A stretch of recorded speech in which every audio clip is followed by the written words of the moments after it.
ओम शांति।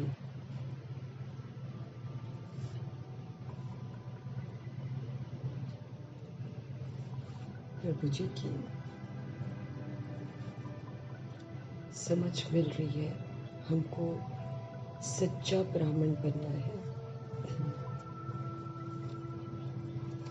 सच्चा ब्राह्मण अर्थात ब्रह्मा बाप समान।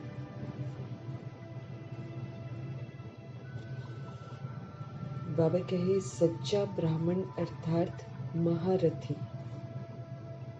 विशेषताएं हम सीख रहे हैं। सच्चा ब्राह्मण अर्थात महारथी। बाबा कहे संशय तब उठता है जब बुद्धि का योग बाबा से टूट जाता है। जब संशय उठता है तो बुद्धि माया के आकर्षणों में चली जाती है। आत्मा कमजोर हो जाती है, देह अभिमान में आ जाती है, देह के आकर्षणों में चली जाती है। बुद्धि का जोड़ देहों के साथ जुड़ जाता है। एक है बुद्धि योग बाबा से हट गया और दूसरा देहों से नाता जुट गया, तो आत्मा को शक्ति कहाँ से मिलेगी? जब शक्ति नहीं है तो फिर माया से हार खाते रहेंगे, परमात्मा से दूर होते जाएंगे। अगर बुद्धि बाबा से जुड़ी रहेगी तो माया का वार होने पर भी उसका सामना करके जीत पहन लेंगे, क्योंकि बुद्धि बाप से जुड़ी रहने के कारण आत्मा को ताकत मिलती रहती है, इसलिए माया पर जीत पा लेती है। आत्मा हिम्मत करती है तो बाबा से मदद मिलती है। अगर योग ही टूट गया, देह अभिमान आ गया, तो देह अभिमान तो विकारों में फंसा देता है। एक के पीछे दूसरे, दूसरे के पीछे तीसरी, ऐसी कई भूलें कराता है। उस आत्मा से फिर कई पाप हो जाते हैं। इसलिए मीठे बाबा कहते हैं विधि के द्वारा सिद्धि स्वरूप बनो। तो बाबा ने ऐसी विधि सिखाई है जो माया आपका कनेक्शन तोड़ न सके। बाबा कहे सिर्फ अटेंशन रखो। आप सभी बाबा के बच्चे महारथी हो, आप महान आत्माएं हो। आप अपने अपने शरीर रूपी रथ पर सवार हो। सदा स्मृति में रहो कि मैं महारथी हूँ। महारथी सदैव जीत पहनता है। अगर माया से हार पहनते हैं तो फिर महारथी कैसे कहला सकते हैं? महारथी होकर हार पहनता है तो उस जैसा दंड और कोई को भी नहीं मिलता। दंड क्या मिलता है? पहली पहली भोगना आती है कि तरसते हैं वो भगवान से मिलने के लिए। तरसना, तड़पना, पश्चाताप करना, बुद्धि बाप में लगेगी ही नहीं। इसी को बाबा कहते हैं कि बुद्धि का ताला बंद हो जाता है। फिर सहारा ढूंढेंगे, आधार ढूंढेंगे, ढूंढते रहेंगे कि कोई हो जो मुझे मदद करे। एक सहारा तू मेरा, उस सहारे को भूल गए, क्योंकि उस एक से तो कनेक्शन कट गया। फिर वो कोशिश करेगा देहधारियों से सहारा लेने का, लेकिन नियम है कि देहधारियों का सहारा थोड़े समय का ही होता है। जिसके पास जो चीज होगी वही तो वो दे सकेगा। तो जो व्यक्ति खुद ही देह में फंसा रहता है वो दूसरों को क्या दे सकेगा? इसलिए महारथी को सदैव अपना पोता में रखना चाहिए। बाबा पहले तो कहते थे कि चेक करो कि मुख से कटु बोल तो नहीं बोला, स्वप्न में कोई बुरा संकल्प तो नहीं आया। अभी तो बाबा कहते हैं कि आप महारथी बच्चे हो, अब तक वही पोता मेल थोड़ी दोगे। अभी तो बच्चों को ये देखना है कि बाबा ने जो स्मृतियां हमको दिलाई हैं, मैं उन स्मृतियों को बुद्धि में रखकर कर्म करता हूँ, सदा कर्मयोगी बनकर रहता हूँ। बाबा के कुछ लोग बोलते हैं कि हम सेवा करते हैं लेकिन हमारा भविष्य ऊंचा नहीं बनता, हमारे जो है ना योग बाबा से नहीं लगता। बाबा कहते सेवा तो ऐसी चीज है, ये तो यज्ञ सेवा है, इससे तो बल मिलता है। कैसे कह सकते बच्चे की ताकत नहीं मिलती, योग नहीं लगता? बाबा कहे अपना पोता मेल रखो कि मेरे नेगेटिव संकल्प न चले। संकल्प बहुत बड़ी शक्ति है। समर्थ बाबा के बच्चे समर्थ संकल्प करेंगे ना, तो हम किसके बच्चे हैं? ये सदा स्मृति में रहे। और फिर सर्वशक्तिवान के बच्चे जो हैं हम शक्तियां हैं, हम पांडव हैं और शक्तिशाली संकल्प करें तो फिर अवस्था शक्तिशाली हो जाएगी। तो सच्चा ब्राह्मण बनना है, ब्रह्मा बाप को और ब्रह्मा माँ को और शिव बाबा को फॉलो करना है। ऊंची स्मृतियां दिलाने वाले हम आत्माओं को फिर से सशक्त बनाने वाले, स्वतंत्र बनाने वाले शिव पिता परमात्मा को हाजिर नाजिर करते हुए, ब्रह्मा माँ को हाजिर नाजिर करते हुए, दोनों ही शक्तियों को हाजिर नाजिर करते हम उनके महावाक्य उंगली से समझेंगे और आत्मा भाइयों को भी समर्पित करेंगे जो द्वापर युग और कलयुग में आती हैं, और उन आत्माओं को समर्पित करेंगे ताकि उनकी भी धरनी तैयार हो, वो भी प्रभु को पहचानने के लिए तैयार हो जाए, उन तक भी परमात्म शक्ति पहुंचे, उन्हें भी देह अभिमान और काम क्रोध लोभ मोह अहंकार रूपी विकारों से वैराग आ जाए। ये प्रभु के महावाक्य उन आत्माओं के लिए भी है जो प्रभु के बनकर फिर प्रभु को छोड़कर चले गए, विकारी हथियाला बांधा, अब और वो आत्मघात न करें, बुद्धि का योग उनका पुनः प्रभु के साथ लगे। इन्हीं दुआओं के साथ उनके अंदर जो दबा हुआ बीज है, जो पड़ गया था, वो बीज फिर से उभरे, फिर से स्मृतियां जागे, फिर से पवित्रता आकर्षित करे, वो खुद भी पवित्र बने और जिन आत्माओं से जुड़े हैं उनको भी पवित्र बनाने की सेवा करें। इन्हीं दुआओं से उनको भी समर्पित करेंगे। प्लस वो आत्माएं जो अलबेली हो गई हैं, इस समय कयामत की घड़ियों में अलबेली हो गई हैं, उन आत्माओं के प्रति भी समर्पित करेंगे, वो पुनः एक्टिव हो जाए। हम सभी आत्माएं जागृत अवस्था में रहकर प्रभु जी के कहने के अनुसार चले। इन्हीं दुआओं के साथ ये महावाक्य भटकती हुई रूहों के लिए भी है, क्योंकि बाबा 2-3 बार समझा चुके हैं कि भूत प्रेत आत्माओं को भी हमको ही मुक्त करना है। तो उन तमाम आत्माओं को जो भटक रही हैं, उन सभी को परमात्म ठिकाना मिले, उनको भी परमात्मा की याद आए, क्योंकि सतोगुणी बनकर उनको भी वापस घर जाना है, उनको भी पवित्र जरूर बनना है। तो प्रभु जी के महावाक्य सभी को समर्पित करते हुए, प्रभु जी को हाजिर नाजिर करते हुए, प्रभु के ये महावाक्य प्रकृति के प्रति भी, वायुमंडल के प्रति भी और तत्वों के प्रति भी हम समर्पित करेंगे। प्रकृति भी फिर से सतो प्रधान बने, तत्व जितने भी हैं वो सतोगुणी बने और वायुमंडल फिर से समर्थ बने, उसमें से नकारात्मकता और व्यर्थ बिल्कुल समाप्त हो जाए।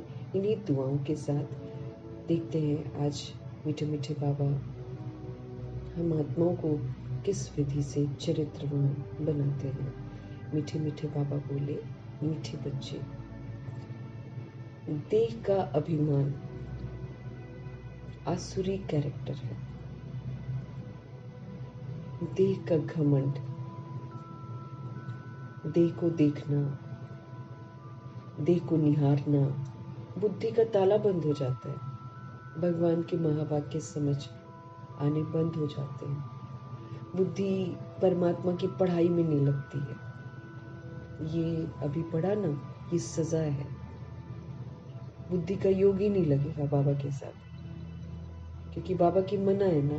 बाबा ने बोला है देह नहीं देखनी है, बाबा ने बोला है ये बंदरपना है, देह को देखना बंदरपना है, क्योंकि उससे फिर काम क्रोध लोभ मोह अहंकार जैसे विकार अंदर पनपते ही पनपते हैं, बच नहीं सकते हैं। इस देह को नहीं देखकर रूह को संवारना है, तो रूह को देखना है, तभी हम बाप समान बन सकते हैं। ब्रह्मा जी ने सिर्फ रूह को देखा है, उन्होंने देह को कभी नहीं देखा।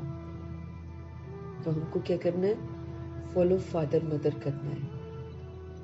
तो मीठे मीठे बाबा हम आत्माओं को समझते रहें कि ये जो देह का घमंड है, ये जो देह को देखते हैं, देह के बारे में सोचते हैं, ये आसुरी कैरेक्टर है। इसी ने तो हमको असुर बनाया। द्वापर युग में आंखें देखकर ही हम आसुरी ग्रुप में आ गए, सोने चांदी के महलों में रहने का हक ही खो दिया। सृष्टि जो पवित्र थी उसने सारे महल ही तोड़ दिए। सोने चांदी के महल में हक ही तब तक रहने का था जब तक देह को नहीं देखते थे। आंखें देखी और आउट हो गए। अब हमें भी शरीर रूपी विस्तार से बुद्धि का योग हटाते हटाते हटाते हटाते आंखों से हटते हटते भ्रिकुटी में टिकना है, अपनी अवस्था को सूक्ष्म बनाना है, तभी चरित्र सुधरेंगे।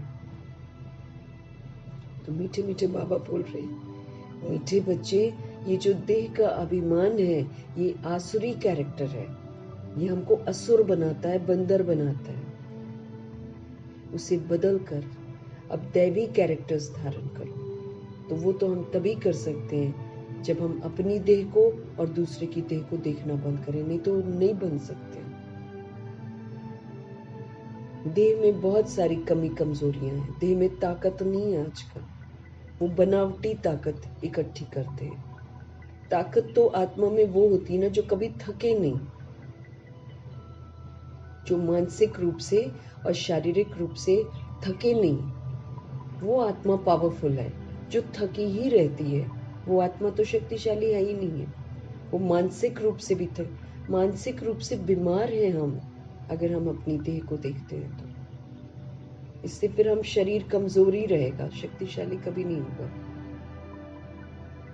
ताकत लानी है तो आत्मा को ताकतवर बनना है। आत्मा में सत्यता और दिव्यता की कमी है, इसलिए हमारे चरित्र खराब हो गए। अब आत्मा में वही सत्यता लानी है। सत्य क्या है कि वो एक सोल है, सोल शक्तिशाली है, सोल पवित्र है, सोल परम धाम निवासी है, सोल ज्ञान स्वरूप है, सोल सुख स्वरूप है, प्रेम स्वरूप है, शांत स्वरूप है, पवित्र है वो। ये सोल की विशेषता है और सोल अविनाशी है। और देह की जो अपवित्रता है वो देह का भान, देह का अभिमान, काम, क्रोध, लोभ, मोह, अहंकार। तो चरित्र में तुम गिरते जा रहे हैं। और समय कितना मिला है? चरित्र को सुधारने का मिला है। बाबा ने 6 महीने का होमवर्क दिया, 6 महीने का कल दोहराया।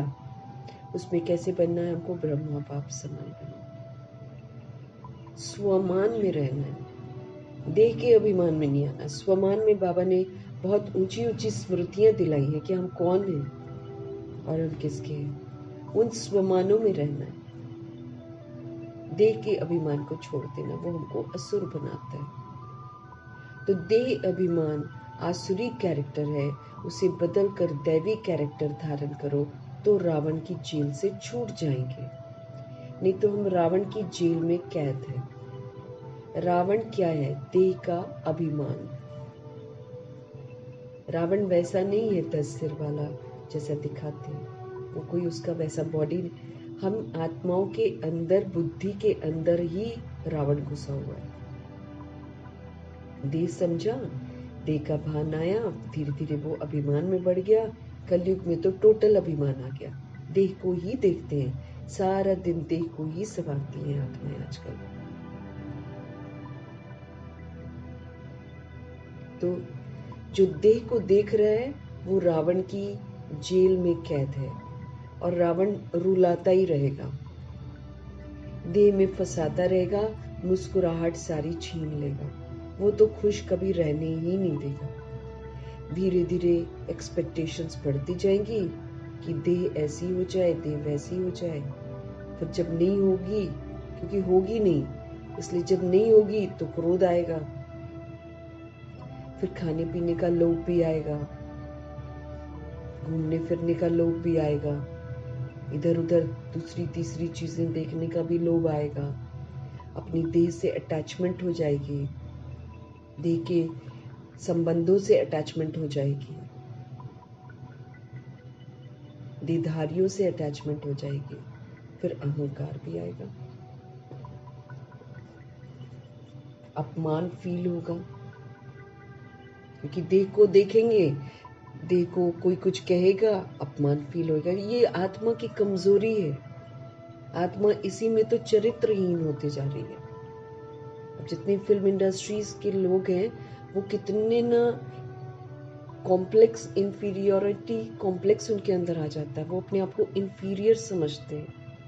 हमेशा उनका ध्यान रहेगा उससे मुझे अच्छा लगना, उससे मुझे अच्छा लगना, उस चक्कर में वो अपनी तहस नहस करते हैं। उनके असली स्वरूप को देखो तो वो बिल्कुल ही गंदे लगते हैं, लेकिन ऊपरी जो है ना, अपने आप को सुपीरियर समझना, उस चक्कर में आत्मा जो है कमजोर बनती चली जाती है। वो शरीर को दिखाती है। शरीर तो विनाशी है, परिवर्तनशील है, वो हमेशा एक जैसा रहेगा ही नहीं। और अभी ये तो मायावी खेल चल रहा है जिसमें हम फंस जाते हैं। भगवान बार बार हमको देह से बाहर निकालते हैं, हम बार बार फिर देह के अभिमान में आते हैं, और जब तक अभिमान है हमको अपमान अनुभव होता रहेगा। आज कोई महिमा करेगा, कल आपकी बुराई करेगा, और एक जना अच्छा कहेगा, 10 जने खराब कहेंगे। बाबा कहते इस भिन्नता में फंसो ही मत, आप आत्मा हो। बाबा हमको नीचे से ऊपर उठाते हैं। इधर तो कोई नफरत करेगा, कोई अच्छा स्वार्थ के लिए अच्छा कहेगा, स्वार्थ के लिए कहते, अंदर से जलते हैं, कुड़ते हैं, सब कुछ करते हैं। आत्मा लो गिर गई है पूरे तरीके से।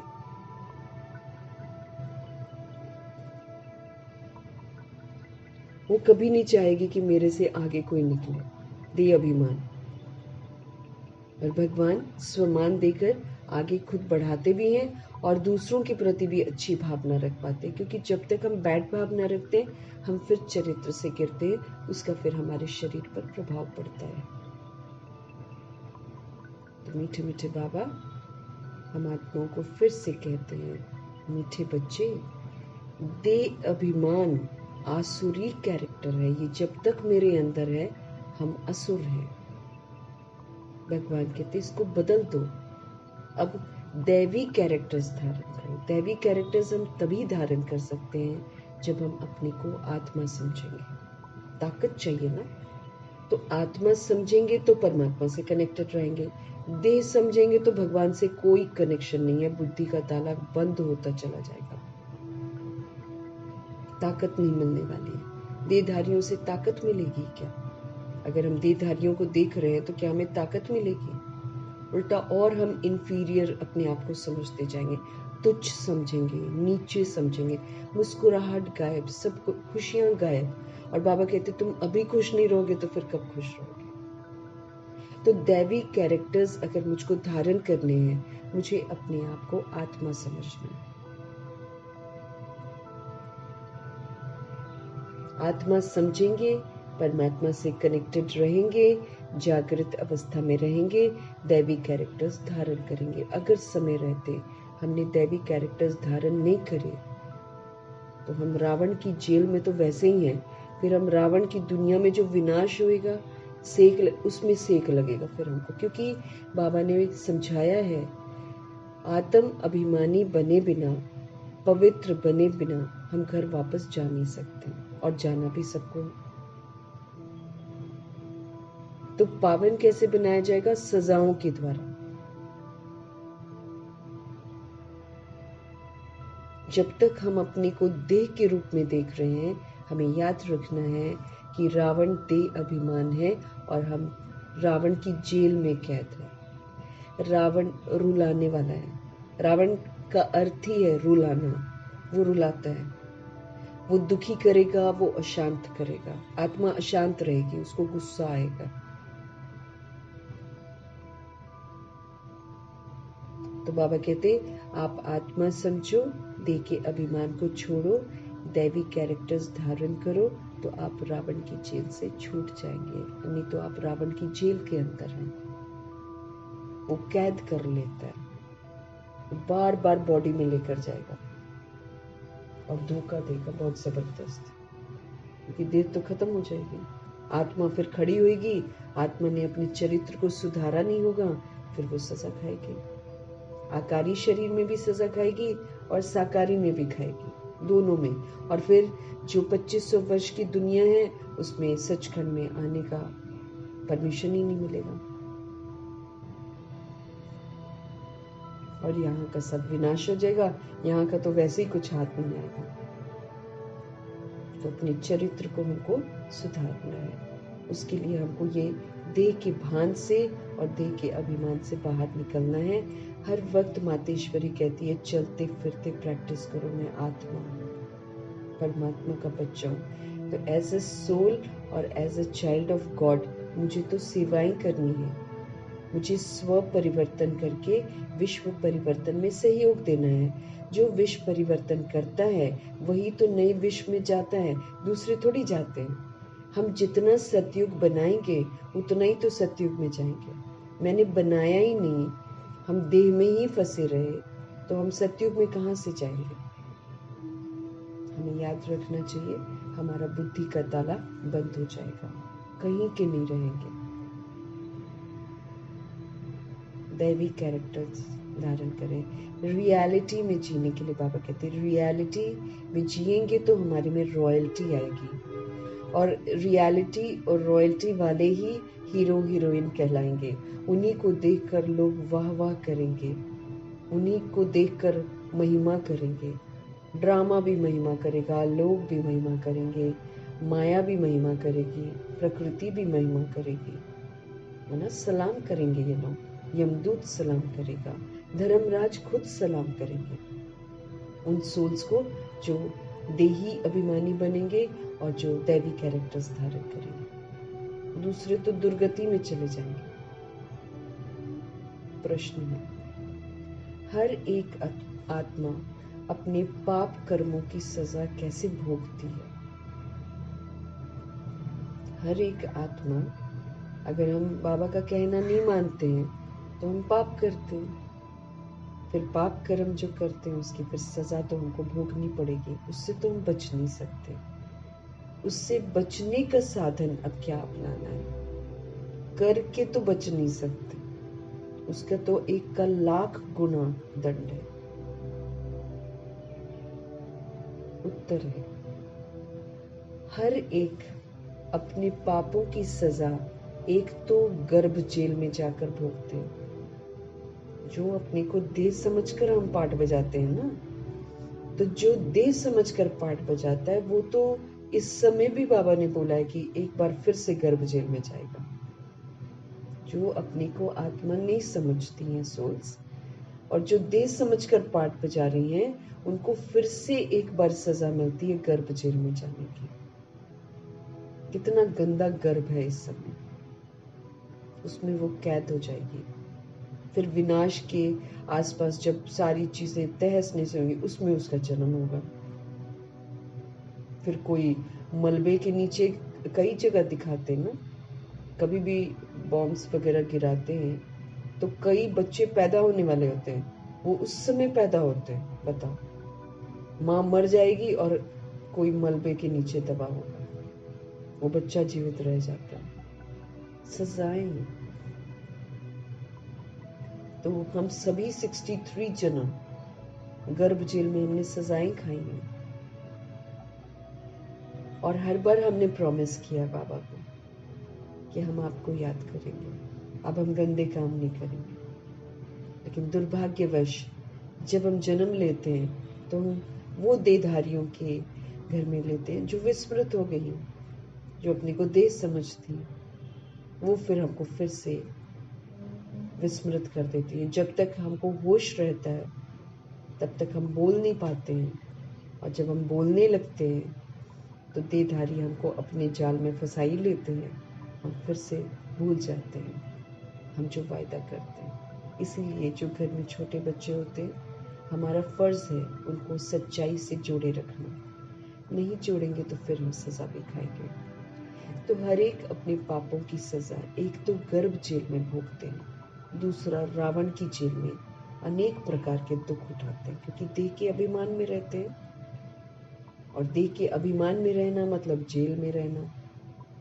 फिर रावण कभी कैसा फील कराएगा, कभी कैसा फील कराएगा, कभी किसी के साथ कैसा व्यवहार कराएगा, कभी किसी के साथ कैसा व्यवहार कराएगा। चिढ़ेगा, गुस्सा करेगा, रूठना, रोना, अलग होना, ये सारा क्या है? रावण की जेल में कैद है। पुरानी दुनिया अच्छी लगेगी, फिर दुख भोगते हैं। बाबा कहते हैं रावण की जेल में अनेक प्रकार के दुख उठाते हैं जब तक रावण की कैद में है, जब तक अपने को देह समझते हैं। बाबा आए हैं तुम बच्चों को इन जेलों से छुड़ाने, वो कहते हैं अब और ऐसा कर्म मत करो कि तुमको दोबारा गर्भ जेल में जाना पड़े। और साथ में बाबा हमको बोलते हैं आप अपने को देह मत समझो, तो खुश रहोगे, भगवान के साथ रहेंगे, अपने को आत्मा समझेंगे। मन सच है ना, मैं आत्मा हूँ, ये सच्चाई है। सच्चाई में रहने से ही हम खुश रह सकते हैं। झूठ में जीते हैं, झूठ सोचते हैं तो दुखी होते हैं। हैप्पीनेस नहीं आती, न हेल्थ आती है, न वेल्थ, न तो हम हेल्दी अनुभव करते।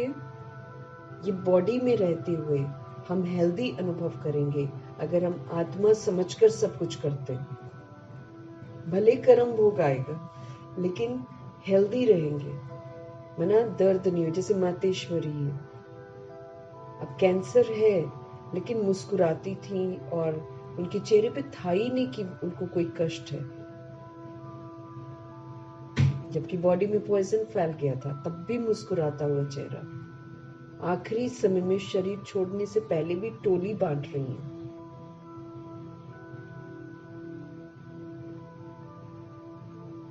तो भगवान से जब हम वायदा निभाते हैं तो फिर हमको कष्ट थोड़ी होता है, कर्म भोग जरूर आता है क्योंकि वो हमने किया है, पुराना किया है ना। नया तो मातेश्वरी ने कुछ नहीं किया बैड, क्योंकि भगवान का बनी, अपने को आत्मा समझा, आत्मा समझकर ही पाठ बजाया। इसलिए बाबा उनके सारे बाबा की शक्तियां जो होती हैं वो याद करती थी भगवान को, और भगवान की शक्तियां जो होती हैं वो दर्द को महसूस नहीं होने देती हैं। ऐसे ही हमारे भी कर्म भोग आते हैं और आते रहेंगे, लेकिन अगर हम याद में रहते हैं तो हमको दर्द नहीं होगा, हम हेल्दी फील करेंगे। तो अभी हमको हेल्थ कमानी है, क्योंकि दुखी होकर कर्म भोग नहीं चुकतू करना है, मुस्कुराते हुए बाबा की याद में, फिर दर्द नहीं होगा हमको। और फिर वेल्दी बनना है, ज्ञान का चिंतन, ज्ञान का मनन, विचार सागर मंथन, तो हम क्या बन जाएंगे? वेल्दी। हमारे पास कुछ भी नहीं होगा। जैसे जनक दादी कैसा अनुभव करती थी, ओके, ब्रह्मा जी क्या बोलते थे? रिचेस्ट इन द वर्ल्ड, ओम मंडली रिचेस्ट इन द वर्ल्ड। 1 रुपया भी पॉकेट में नहीं, लेकिन जनक दादी क्या कहती थी? कितने हम धनवान हैं। बाबा अपने आप सारा, उतना तो कमाने वाले व्यक्ति के पास पैसा नहीं होता कि वो पूरे वर्ल्ड का टूर करे, और वो भगवान के बने 1 रुपया पॉकेट में नहीं है, लेकिन पूरे वर्ल्ड का टूर बाबा ने करवाया, सब जगह सेवा करवाई है। तो हम भगवान के साथ सच्चे बनेंगे तो भगवान क्या नहीं करते। तो भगवान हम आत्माओं को इन जेलों से ही छुड़ाने आए कि दोबारा हमको गर्भ जेल में जाना न पड़े विनाश के पहले, और जो है दुखी न होए, हम अशांत न होए। हम दुखी, अशांत, रोना धोना इसलिए होता है क्योंकि बाबा कहते तुम रावण की जेल में बैठे हो। मैं तुमको कहता हूँ आत्मा समझो, तुम फिर अपने आप को देह समझते हो। देह समझना मतलब रावण की कैद में, आत्मा समझना प्रभु के संसार में। जब हम प्रभु के संसार में हैं हम सेफ हैं। इधर रावण के हवाले हैं तो हम कहाँ सेफ हैं? असुरक्षित हैं। इनसे बचने के लिए बाबा कहते हैं अब सिविलाइज्ड बनो। हम शरीर समझते हैं तो हम असभ्य हैं, हम आत्मा समझते हैं तो हम सभ्य हैं। सभ्यता आती है ना। अभी तक तो झूठ खंड में झूठ जी रहे हैं, हूं मैं आत्मा और समझ रही हूँ देह, तो झूठ जी रही हूँ ना। यही तो जिया है हमने 63 जन्म। अभी भी बाबा का बनकर अगर मैं अपने को शरीर समझती हूँ तो मैं तो अनसिविलाइज्ड हूँ। उसको बाबा बंदरपना कहते हैं, असभ्य कहते हैं। तो बाबा कहते हैं अगर आप गर्भ जेल में नहीं जाना चाहते हो, अगर आप रावण की जेल में नहीं जाना चाहते हो, आप सिविलाइज्ड बनो, आप सभ्य बनो, है ना।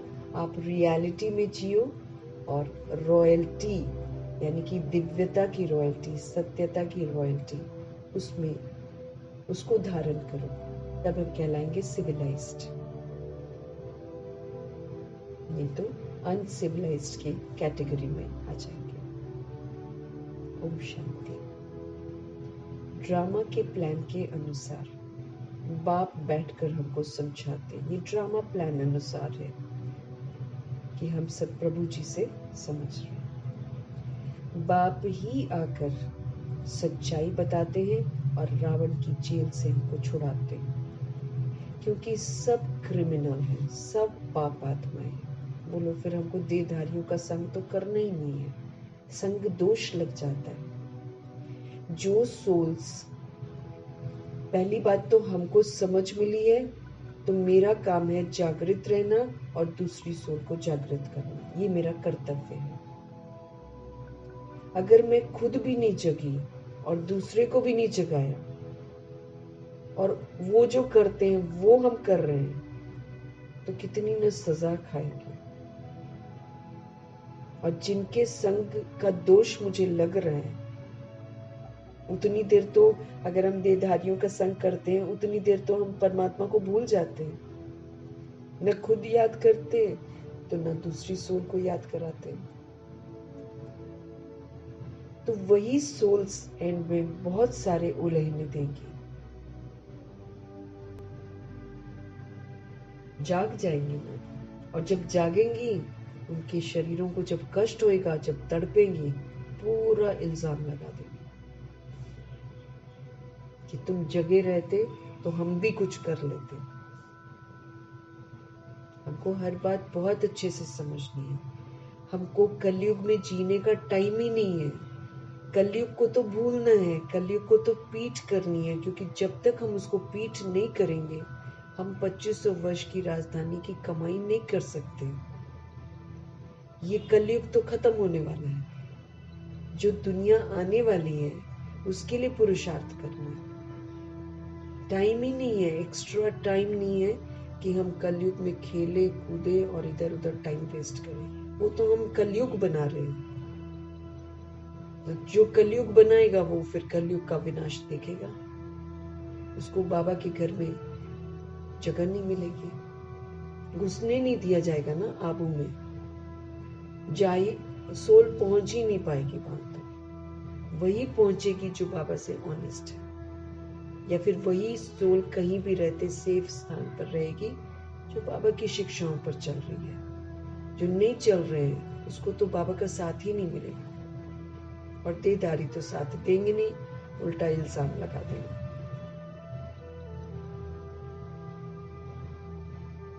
बाप आकर हमको रावण की जेल से छुड़ाते हैं, क्योंकि सब देह के अभिमान में है और सब क्रिमिनल है। देह को देखना मतलब इससे मेरी आंखें गंदी होती हैं, स्थूल आंखें हमारी गंदी हो जाती हैं, क्रिमिनल होती हैं। उसमें खाली काम विकार नहीं है, उसमें हम किसी को देखकर क्रोध भी करते हैं। तो जब तक मेरे अंदर एक्सपेक्टेशंस है, क्रोध है, लोभ है, मोह है, अहंकार है, तब तक हम क्रिमिनल की लिस्ट में हैं। और अगर हम क्रिमिनल की लिस्ट में हैं तो बाबा ने क्या बोला, जिसके अंदर ये 5 भूत और इसके बच्चे होंगे, उसी को ये भूत प्रेत आत्माएं पकड़ेंगे, क्योंकि उन्हीं के थ्रू तो अपने सारी जो कामनाएं हैं वो पूरी करेंगे। वो उनके अंदर जितनी भी कामनाएं हैं, वासनाएं होंगी, चाहे काम विकार की होंगी, चाहे क्रोध होगा उनमें, चाहे उनमें लालच होगा कुछ खाने पीने का, कुछ पहनने का, वो सारी इच्छाएं भूत प्रेत आत्माएं उन्हीं सोल्स में घुसकर करेंगी जिनमें काम, क्रोध, लोभ, मोह, अहंकार, देह का अभिमान होगा। बाबा ने समझाया हुआ है सब कुछ। 8 पेपर जो हमारे होंगे उसमें भूत प्रेत आत्माओं के पेपर भी तो है। फिर चीजें नहीं मिलेंगी, वो वाला पेपर भी है, विकारों का पेपर भी है, प्रकृति के 5 तत्वों का पेपर भी है, लौकिक का पेपर भी है, अलौकिक का पेपर भी है। सारे पेपर होने, गंदी दृष्टि वृत्ति वालों के पेपर भी है, लेकिन उसको पास होने की विधि है नष्ट मोहा स्मृति स्वरूप लब्ध। एकदम संपूर्ण पवित्र आत्मा होगी, उसको कोई हाथ नहीं लगाएगा। हम तैयारी कर रहे हैं।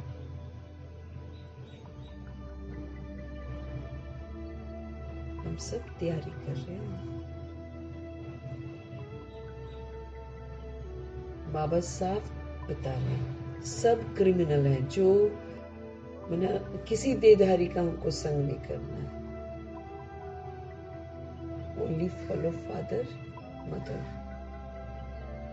ये जो अलौकिक है, संगठन में रहना है, लेकिन फॉलो थोड़ी करना मुझे किसी को भी।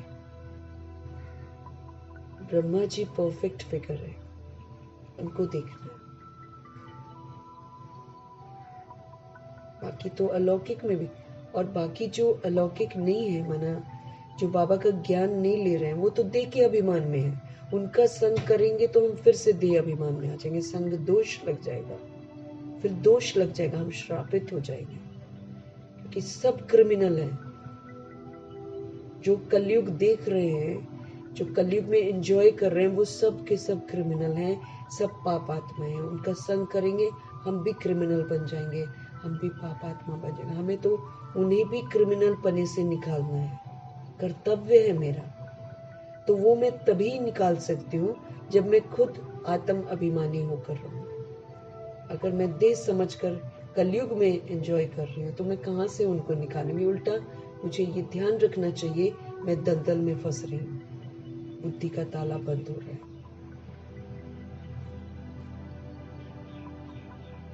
सारी दुनिया के मनुष्य मात्र क्रिमिनल होने के कारण सब के सब रावण की जेल में। सब अपने को देह समझते हैं, देह को सवार रहे हैं। सारा दिन योगा कर लो, चाहे जिम जा लो, चाहे खान पान का, सारा ध्यान ही बॉडी के अंदर है। तो सब के सब क्रिमिनल है, सब रावण की जेल में कैद है। देह समझना ही रावण है, फिर उसका भान करना, उसके अभिमान में आना, माना हम उसकी जेल में फंसते जा रहे हैं। खूब रुलाएगा वो, खूब रुलाएगा। अभी तो आकर्षित करता है, क्योंकि सारा टाइम वो वेस्ट करवाता है, भगवान का बनने नहीं देता है, इधर उधर आलतू फालतू चीजें करवाता है। फिर बाद में रुलाएगा, क्योंकि साधन बंद हो जाएंगे, आधार सारे टूट जाएंगे, आत्मा खाली की खाली, क्योंकि उसने तैयारी ही नहीं करी है पेपरों की, उसने बाबा के साथ अपना टाइम ही नहीं बिताया। तो सुरक्षा कहाँ से मिलेगी, ताकत कहाँ से मिलेगी? तो बाबा कहते सारी दुनिया के मनुष्य मात्र क्रिमिनल हैं, काम क्रोध लोभ मोह अहंकार देह अभिमान के वशीभूत हैं, सब के सब रावण की जेल में कैद हैं। वो आपको भी रावण के पास ही खींच लेंगे। हमें उन्हें निराकार राम की तरफ खींचना है। और अगर हम उनकी पसंद की चीजें कर रहे हैं, तो हमें तो वो जेल में खींच रहे हैं, खींचेंगे भी और बाद में इल्जाम भी लगाएंगे, क्योंकि जब तकलीफ होएगी तो इल्जाम लगाएंगे। हर आत्मा समय रहते भगवान की बात नहीं सुनती है, लेकिन बाद में इसको दोष लगाती है, तुम्हारी वजह से। बाबा ने बोला है, उलझने देंगी आत्माएं, कहेंगी तुमने मुझे बताया होता तो हम भी कुछ कर लेते। उस समय फिर आत्मा कितना पश्चाताप करती है। तो हम सारी दुनिया रावण की जेल में है। तो जेल में जाकर जेल वालों को थोड़ी छुड़ाएंगे, जेल से बाहर रहेंगे तभी उनको छुड़ा सकेंगे। हमारा कर्तव्य बनता है। हमें कलयुग की कोई चीज अच्छी नहीं लगनी चाहिए। हम टाइम वेस्ट करते हैं, बड़ी सजाएं खाएंगे, क्योंकि भगवान का फरमान है कि समय का एक एक सेकंड जो है वो प्रभु की अमानत है। उसको प्रभु के डायरेक्शन के प्रमाण ही यूज करना है। नहीं करने वाले रोते हैं।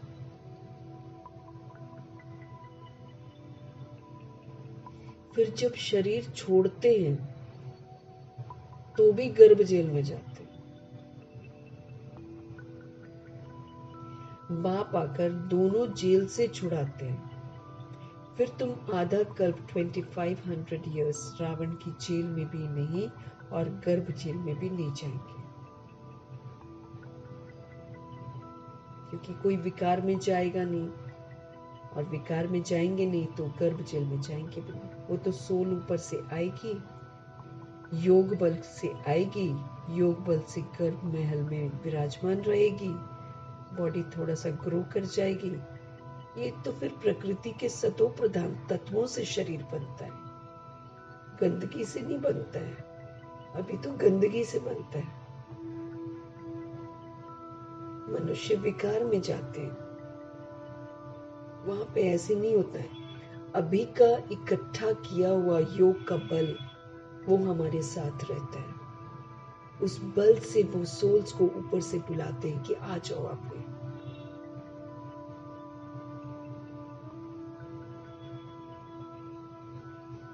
तो मीठे बाबा आकर हमको दोनों जेलों से छुड़ाते हैं। फिर तुम 2500 ईयर्स आधा कल्प रावण की जेल में भी नहीं जाएंगे, गर्भ जेल में भी नहीं जाएंगे, न दुखी होंगे, न शांत होंगे और न गंदगी में जाएंगे। तुम जानते हो बाप धीरे धीरे पुरुषार्थ अनुसार हमें रावण की जेल से और गर्भ जेल से छुड़ाते रहते हैं। पुरुषार्थ हमको करना पड़ेगा। शिव पिता परमात्मा हमको रास्ता बताते हैं, हमको शिक्षित करते हैं, हमको समझ देते हैं, हमको अनादि आदि दर्शन कराते हैं कि अनादि में हम कैसे थे, फिर शुरू में सृष्टि में जब आते थे तो कैसे थे, और फिर कैसे हम गिरे, पूरा अच्छे से तस्वीर दिखाते हैं।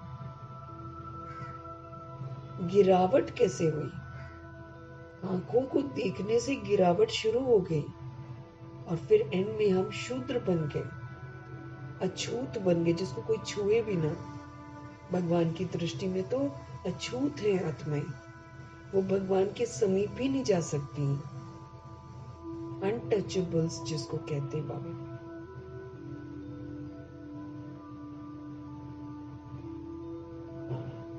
तो बाबा क्या करते हैं, हम आत्माओं को समझ देते हैं, फिर हम जैसे जैसे पुरुषार्थ करते हैं, बाबा तो तीव्र पुरुषार्थ कराते हैं, लेकिन हम सब अपने अपने तरीके से पुरुषार्थ करते हैं। तो बाप भी फिर तुम जानते हो कि बाप फिर धीरे धीरे पुरुषार्थ के अनुसार जैसे जैसे हम पुरुषार्थ करते हैं वैसे वैसे हमें रावण की जेल से और गर्भ जेल से छुड़ाते रहते हैं कि मत जाओ उसमें, मत जाओ। हर दिन हमको बोलते हैं मत समझो अपने को दे, क्रिमिनल बन रहे हैं।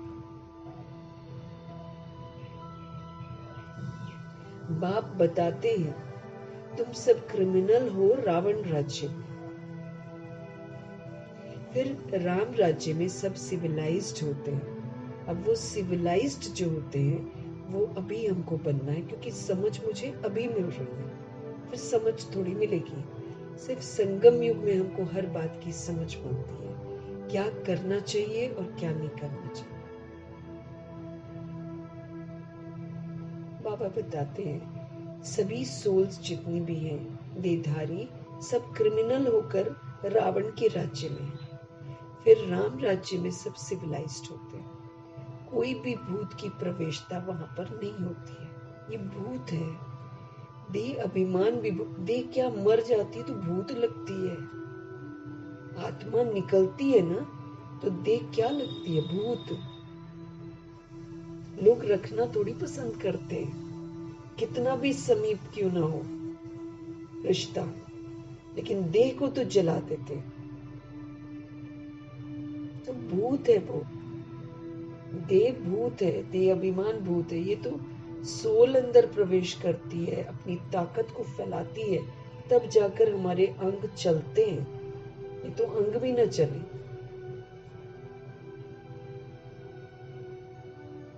फिर जब छोड़ती है तो सारी अपनी एनर्जी जो इधर उधर फैला रखी होती है ना, वो इकट्ठी करके निकल जाती है, तो वो मुर्दा शरीर होता है। तो उस मुर्दे को क्यों देखना है, सोल काली हुई पड़ी है मुर्दे को देख देख कर, तो मुर्दे को नहीं देखकर अब सोल को ठीक करना। बाबा कहते शव को मत देखो, तुम बार बार शव देखते हो, डेड बॉडी।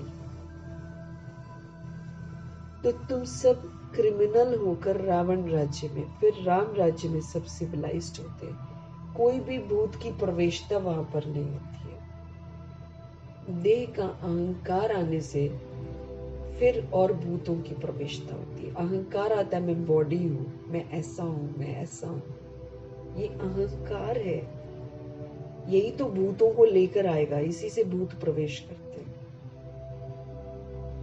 अब तुम बच्चों को पुरुषार्थ करके देही अभिमानी बनना है।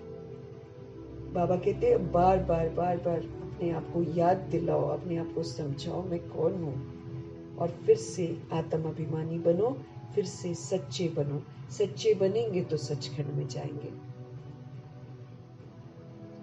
जब ऐसे लक्ष्मी नारायण बन जाएंगे ना, तब देवता कहलाएंगे। लक्ष्मी नारायण परफेक्ट फिगर है। ब्रह्मा जी और सरस्वती जी बने तो लक्ष्मी नारायण के घराने में अगर हमको आना है तो हमको उनके जैसा बनना पड़ेगा, और जो बनते हैं वो फिर देवता कहलाते हैं। अभी तो तुम ब्राह्मण कहलाते हो, इस समय हम सब ब्राह्मण हैं। अभी तो तुम ब्राह्मण कहलाते हो। रावण की जेल से छुड़ाने के लिए बाप आकर पढ़ाते भी हैं, और जो सबके कैरेक्टर्स बिगड़े हुए हैं ना वो सुधारते भी हैं।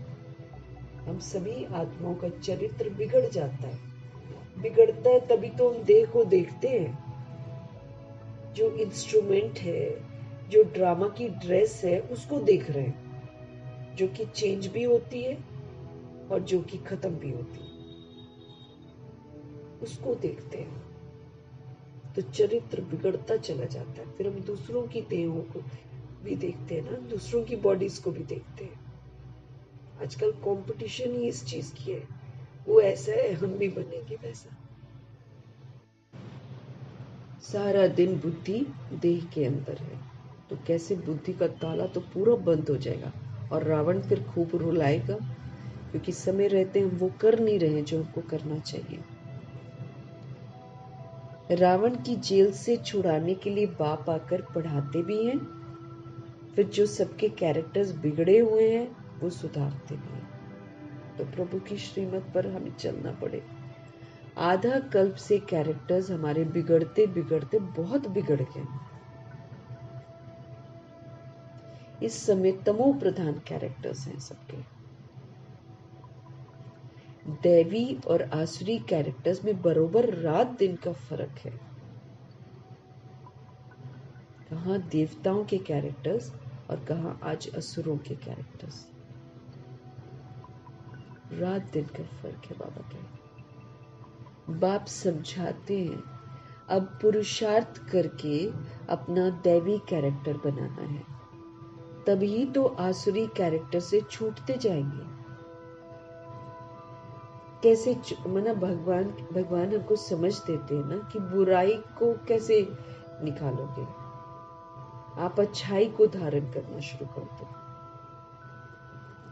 आप बाबा कहते आप अनादि आदि विशेषताओं को धारण करना शुरू कर दो, बस उसके पिलर बन जाओ। ये दो मुरलियां भी अव्यक्त मुरलियां हमको यही सिखा रही हैं। इसमें दृढ़ता रखो। बाबा ने बोला कि मुझे अनादि आदि विशेषताओं को ही यूज करना है, मुझे अष्ट शक्तियों को ही यूज करना है, मुझे बाप समान बनना ही है। तो जब हम ये अच्छाइयों को धारण करना शुरू कर देंगे, तमो प्रधान कैरेक्टर्स बदलकर सतो प्रधान हो जाएंगे, आसुरी कैरेक्टर बदलकर दैवी कैरेक्टर हो जाएंगे। तो सारा हमारा ध्यान जो है वो सत्यता और दिव्यता की तरफ होना चाहिए, तभी हम अच्छे बनेंगे। हम फाइट करेंगे अगर बुराइयों से, तो हम रामचंद्र जी की सेना में चले जाएंगे। त्रेता युगी नापास हैं वो। अगर हमको सूर्यवंशी बनना है तो जैसे ब्रह्मा जी और सरस्वती जी अच्छाइयों को धारण करते हैं ना, बस वैसे हमको अच्छाइयों को धारण करना, उस पर सारा ध्यान देना। एक दिन में नहीं होता है, बाबा कहते हैं। उसके लिए बहुत सारी परिस्थितियां आती हैं, बहुत सारे पेपर होते हैं, बहुत सारे ऑपोजिशन होते हैं। लौकिक भी तंग करेगा, अलौकिक भी तंग करेगा। उसके बीच में हमको रियलिटी में रहना है और दैवी गुणों को यूज करना है। मेहनत है इसमें।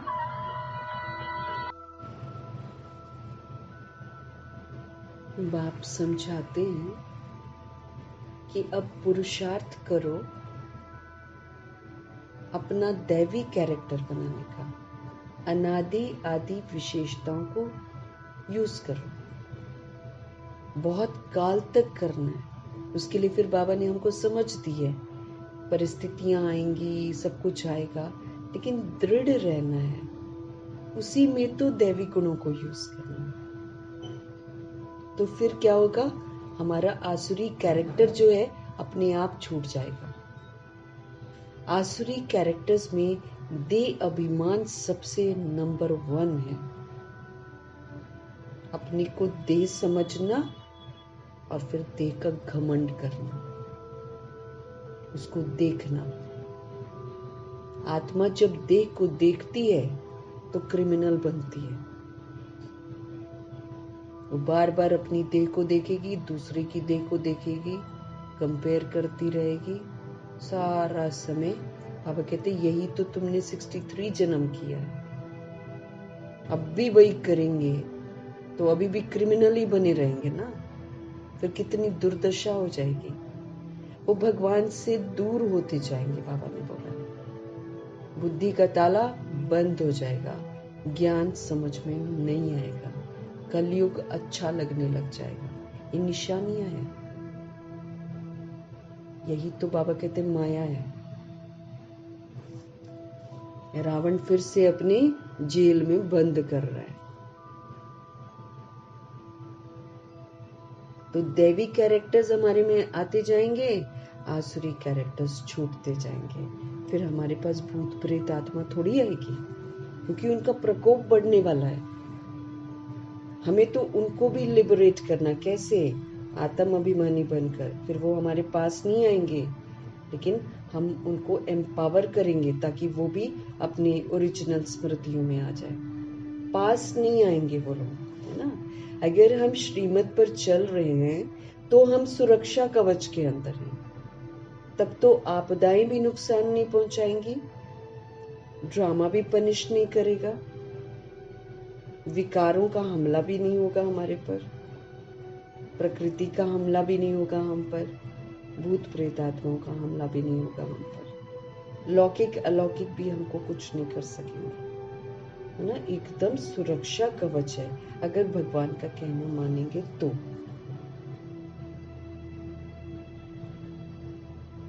भगवान समझते रहे, दे अभिमान सबसे नंबर 1 आसुरी कैरेक्टर है। यहीं से बुराइयां शुरू होती हैं। देह समझना। देही अभिमानी आत्म अभिमानी के कैरेक्टर्स कभी बिगड़ते नहीं हैं। उसमें कैरेक्टर बिगड़ जाता है बुरे तरीके से देह समझने से।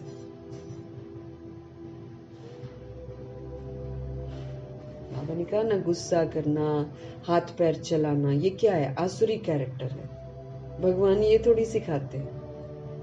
भगवान ये सिखा रहे हैं कि दूसरा कोई बुरा भी करे, अपकारी भी, तो भी आप उपकार करो, क्योंकि हो सकता है आपका वो पुराना हिसाब किताब हो सकता है वो आपका पेपर हो। तो अगर हम देह का भान हमारे अंदर आ रहा है, देह अभिमान आ रहा है, तो हम हाथ पैर भी चलाएंगे, हम गुस्सा भी करेंगे, हम खाने पीने में भी हमारा दिमाग चला जाएगा। सब कुछ निशानियां हैं कि हम जेल में कैद हो रहे हैं फिर से।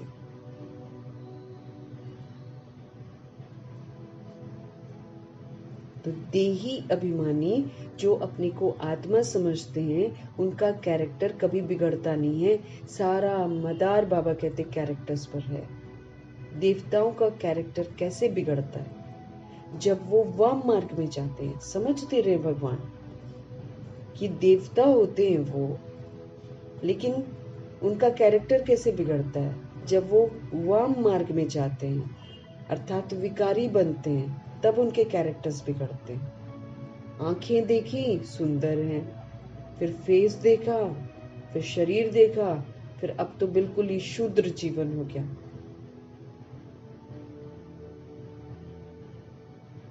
अब तो पैर तक शूद्रता आ गई, गंदगी में दृष्टि जाती है।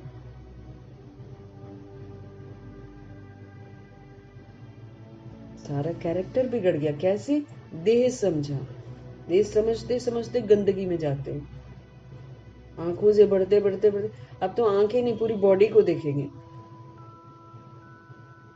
वो बॉडी जो मुर्दा हो जाएगी, वो बॉडी जो अंदर कीड़ों से भरी हुई है, उसको बाहर से सुंदर बना रहे। और सुंदर क्यों बना रहे? लोग देखेंगे, लोग देखकर फिर बोलेंगे हाँ तुम्हारी बॉडी तो बहुत अच्छी है, तुम देखने में बहुत अच्छी हो। आज बोलेंगे ना देखने में बहुत अच्छी हो, कल धज्जियां भी उड़ाएंगे, पनिशमेंट मिलता है।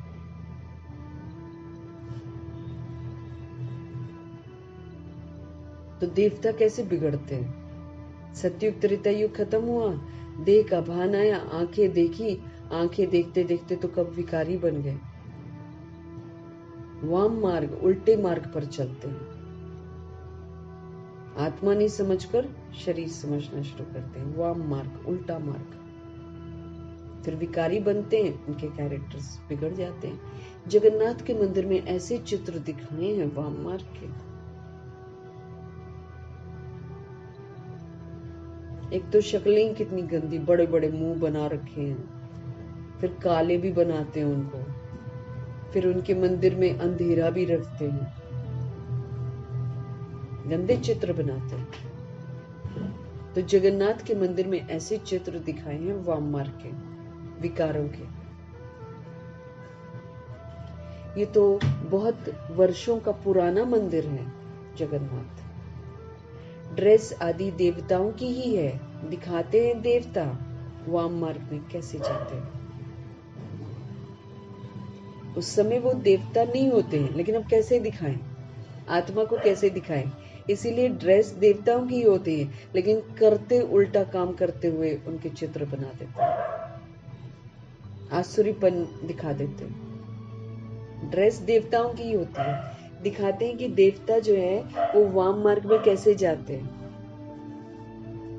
पहली पहली क्रिमिनलिटी है ही ये, काम चिता पर चढ़ते हैं, शरीर आकर्षित होते हैं, शरीरों के प्रति अट्रैक्शन बढ़ता है। मतलब ठंडे दिमाग से जब अभी भगवान से समझ मिलती है तो समझ में आता है ना कितने बेसमझ हो जाते हैं, शरीर रूपी ड्रेस से प्यार करते हैं और वो झूठा होता है, झूठ से प्यार कर रहे हैं ना, इसलिए सबके प्यार झूठे। फिर लड़ाई झगड़े सब होता है, शांति।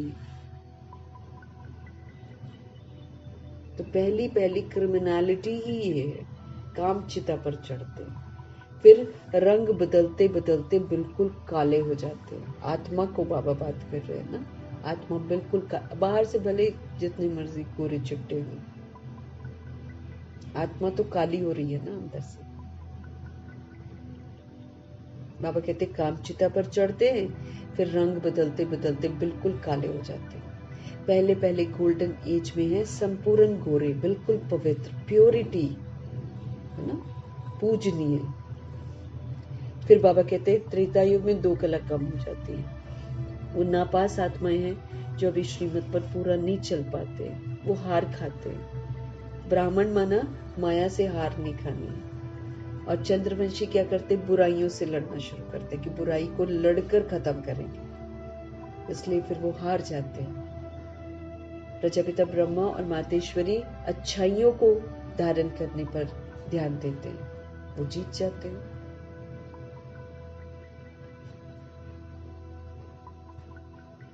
दो कला कम हो जाती है।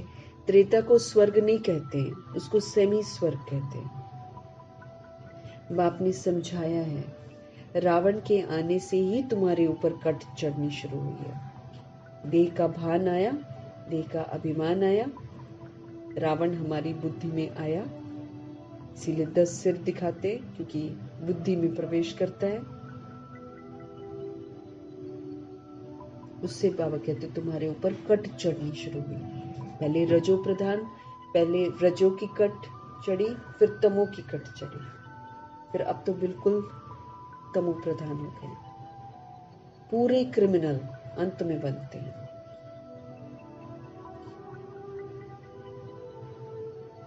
अब तो खुले आम गंदगी दिखाते हैं। खुले आम शादियां, पहले तो वो शर्म करते थे तो घूंघट निकालते थे, अब तो सामने है, सामने ही डांस कर रहे हैं, सामने ही सब कुछ दिखा रहे हैं, हरकतें भी उल्टी उल्टी कर लेते हैं।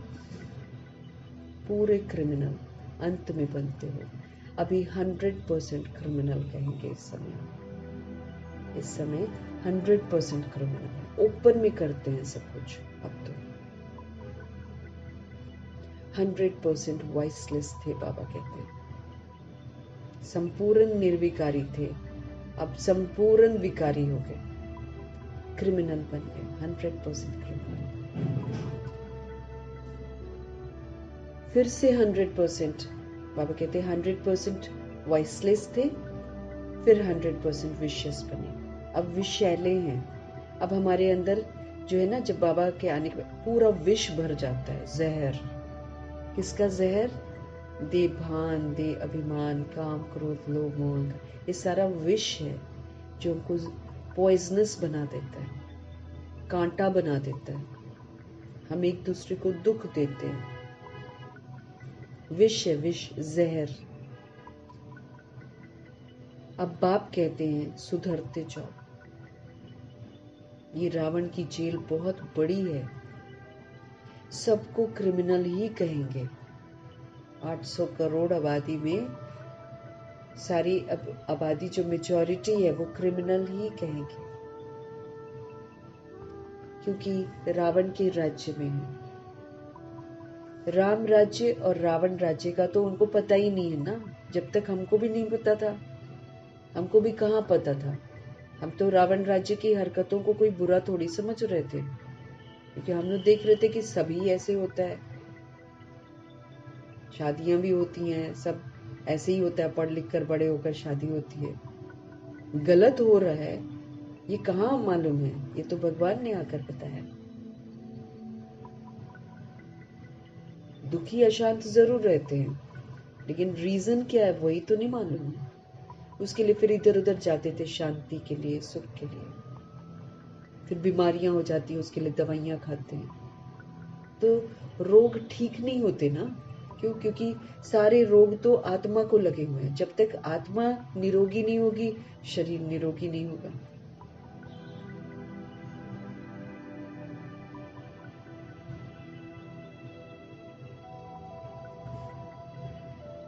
राम राज्य और रावण राज्य का तो उनको पता ही नहीं है। अभी तुम पुरुषार्थ कर रहे हो राम राज्य में जाने का। अगर हमको परमात्मा के स्थापन किए हुए राज्य में जाना है तो हम पुरुषार्थ कर रहे हैं। संपूर्ण तो कोई बना नहीं है, कोई फर्स्ट है, कोई सेकंड है, कोई थर्ड में है। अब बाप पढ़ाते हैं, दैवी गुण धारण कराते हैं, बताते हैं कि ये वाले दैवी गुण धारण करो, सतोगुणी बनो, सतयुगी बनो। इसी विधि से हम अच्छे बनेंगे, इसी विधि से आसुरीपन खत्म हो जाएगा, इसी विधि से हम रावण की जेल के बाहर आ जाएंगे, रावण की कैद से छूट जाएंगे, शोक वाटिका से बाहर आ जाएंगे। इसी विधि से हम दूसरी सोल्स की मदद करेंगे। इसीलिए बाबा बोलते अपकारी पर भी उपकार करो, तुम लोग सब आत्मा भाई भाई हो। परिवार कैसा होना चाहिए और सबको मिलजुल कर रहना चाहिए, ये बाबा सिखाते हैं। तो पूरा वर्ल्ड जो है वो हमारा फैमिली है, क्योंकि जितनी भी बॉडीज में दिखाई दे रही हैं, उसको बॉडी को चलाने वाली जो सोल है वो सब प्रभु के बच्चे हैं और सब हमारे आत्मा भाई हैं। सच्चाई ये है, तो इस सच्चाई में जीने की समझ देते हैं। दैवी गुण धारण करने से हम सुखी रहेंगे, दैवी गुण धारण करने से हम दूसरों को सुख देंगे, दैवी गुण धारण करने से मेरे जो हिसाब किताब है सब व्यक्तियों के साथ जो मैंने बना रखे हैं, प्रकृति के साथ बना रखे, वो सारे मेरे सेटल हो जाएंगे। मुझे तो सृष्टि को भी दिव्यता का सुख देना है।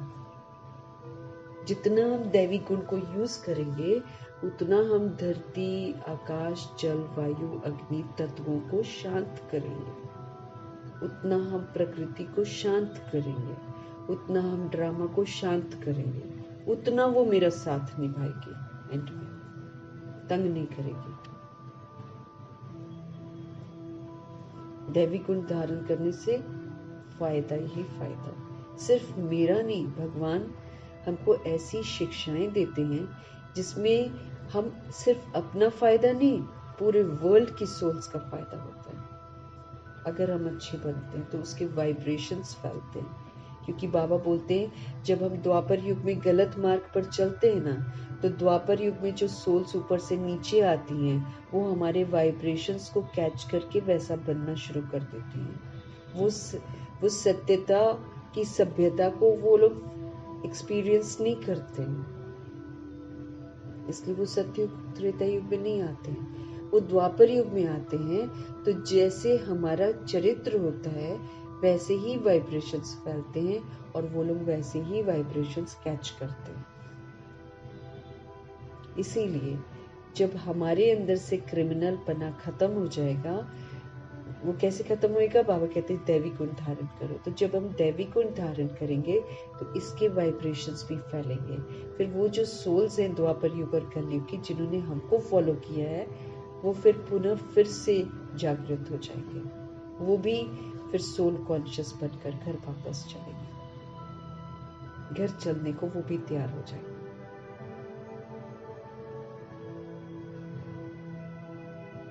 अब आप पढ़ाते हैं, दैवी गुण हमको धारण कराते हैं। देह अभिमान तो सभी में है, हम सभी में है देह अभिमान। हमको जिस दिन हमारे में सारी दिव्यता और सत्यता आ जाएगी, हम तो छोड़ देंगे ना शरीर।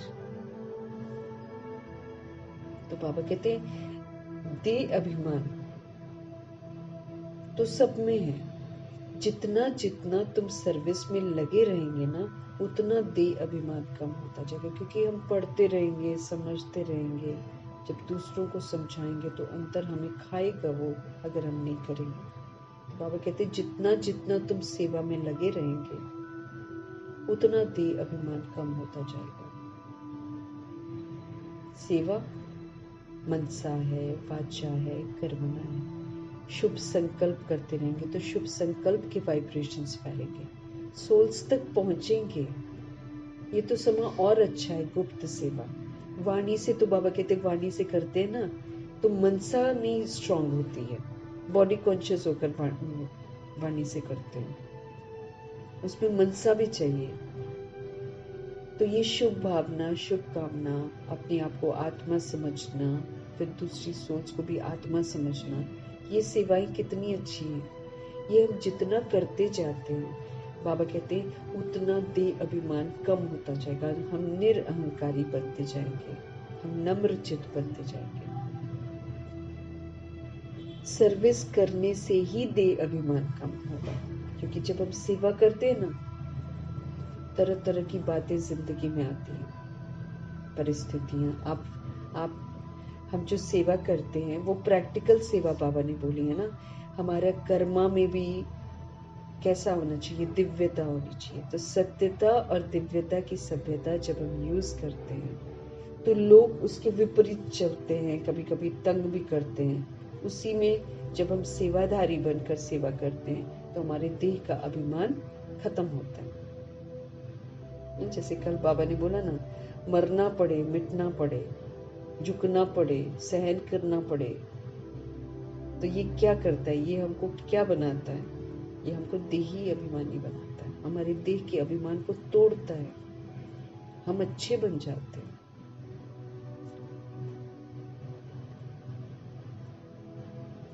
सर्विस करने से ही देह अभिमान बाबा कहते कम होगा। इसीलिए तो भगवान कहते घर में भी सेवाधारी। देही अभिमानी जो है वो बड़ी बड़ी सेवाएं करेंगे।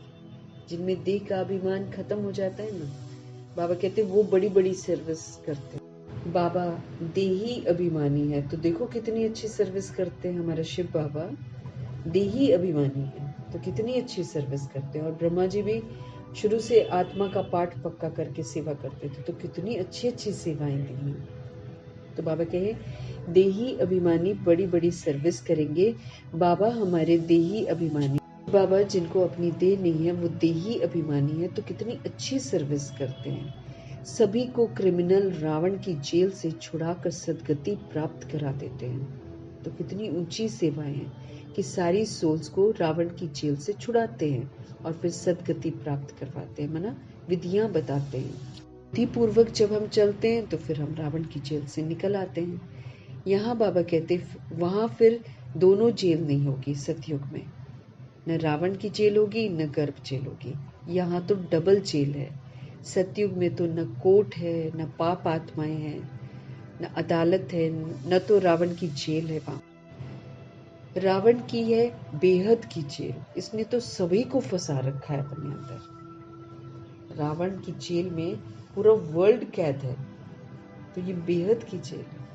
सभी 5 विकारों की रस्सियों में बंधे हुए हैं, एक दूसरे को बांध देते हैं, फिर बंधी काम क्रोध लोभ मोह अहंकार रूपी विकारों की रस्सियों में बंधे हुए हैं। अपरंपार दुख है यहाँ पर, और दिन प्रतिदिन दुख वृद्धि को पाता रहता है। इसीलिए बाबा ने बोला ना, दुखों के पहाड़ टूटने, क्योंकि देह अभिमान को खत्म किया जाएगा। सोल तो मरती नहीं है, तो दुखों के पहाड़ जब गिरते हैं तो आत्मा का देह का अभिमान टूटता है, जिसको वो मेरा मेरा मेरा करते रहती है। वो सारा मेरा जब खत्म होता है, उसका घमंड टूटता है, देह अभिमान टूटता है। तो 5 विकार की रस्सियों में बंधे हुए हैं, अपरंपार दुख है। बाबा कहते हैं दिन प्रतिदिन दुख बढ़ता ही जाता है, क्योंकि क्रिमिनल पना ही बढ़ता जाता है। देह को पहले जैसे देखते थे द्वापर युग में, वैसे अब थोड़ी देखते हैं। उस समय गंदी वृत्ति दृष्टि नहीं थी, अब तो गंदी है। अब तो इधर शादी भी करते हैं, उधर 10 लोगों को और देखते भी हैं, और उसी क्रिमिनल दृष्टि से देखते हैं। तो तमो प्रधानता आ गई है ना, सबकी देह को देखते हैं। देह दिखाने वाले देह को दिखाते भी हैं, और देह देखने वाले फिर देह को देखते भी हैं। पहनावे भी वैसे ही हैं, मजबूर करते हैं दूसरी सोल्स को देखने के लिए। दूसरी सोल्स क्रिमिनल बनी पड़ी हैं, वो घर में भले उनके साथ कोई रहती है, भिखारी हत्याला बांधा, वो फिर भी सबको देखते हैं और उसी गंदी दृष्टि से देखते हैं। क्या हो गया? इसलिए फिर दुख और अशांति बढ़ता ही चला जाता है। इसलिए दुखों के पहाड़ गिरने, उससे हिसाब चुकता होगा सारी सोल्स का। सतयुग को कहा जाता है गोल्डन एज, त्रेता को कहा जाता है सिल्वर एज। सतयुग वाला सुख त्रेता में नहीं हो सकता है। जो सतयुग वाला सुख है, बाबा कहते हैं वो त्रेता में नहीं हो सकता है। इसलिए तो बाबा बोले ना, 111 में आओ। त्रेता युग वाले तो सूर्यवंशी जो छोड़ देते हैं, जैसे होता है ना यूज करके जो छोड़ देते हैं, त्रेता युग की आत्माएं वो जूठा जो बचा होता है उसको यूज करते हैं। इसलिए परमात्मा सदा ही कहते हैं कि वर्षा जो मैं देता हूं वो 111 का वर्षा है बस। और एक भी दिन बाबा कहते तुम लेट मत आओ। उनका यही चाहना है कि हम सारी सोल्स जो हैं ऐसा पुरुषार्थ करें कि हम 111 में आए, पहली डेट पे। एक भी दिन पीछे ना आए, एक भी दिन पीछे मतलब पुराना। और त्रेता युग में आना मतलब वो तो बाबा कहते बचा हुआ, जो वो यूज कर चुके होते हैं, उसकी बची हुई चीज यूज करने वाली आत्माएं त्रेता युगी आत्माएं हैं, वो नापास है। इसलिए बाबा कहते जो सतयुग वाला सुख है वो त्रेता में नहीं हो सकता, क्योंकि आत्मा की 2 कला कम हो जाती है। जब वो संपूर्ण बेदाग होती है तब उसको अच्छा वाला वर्षा मिलता है। आत्मा की कला कम होने से शरीर भी फिर ऐसे ही हो जाते हैं। आज कोई कला नहीं है, इसीलिए शरीर टेढ़े बाके हैं, जिसको ऊपर से ठीक करने की कोशिश करते हैं। परफेक्ट शरीर थोड़ी है, परफेक्ट शरीर तो देवी देवताओं का था। आत्मा की कला कम होने से उसके शरीर भी फिर ऐसे हो जाते हैं।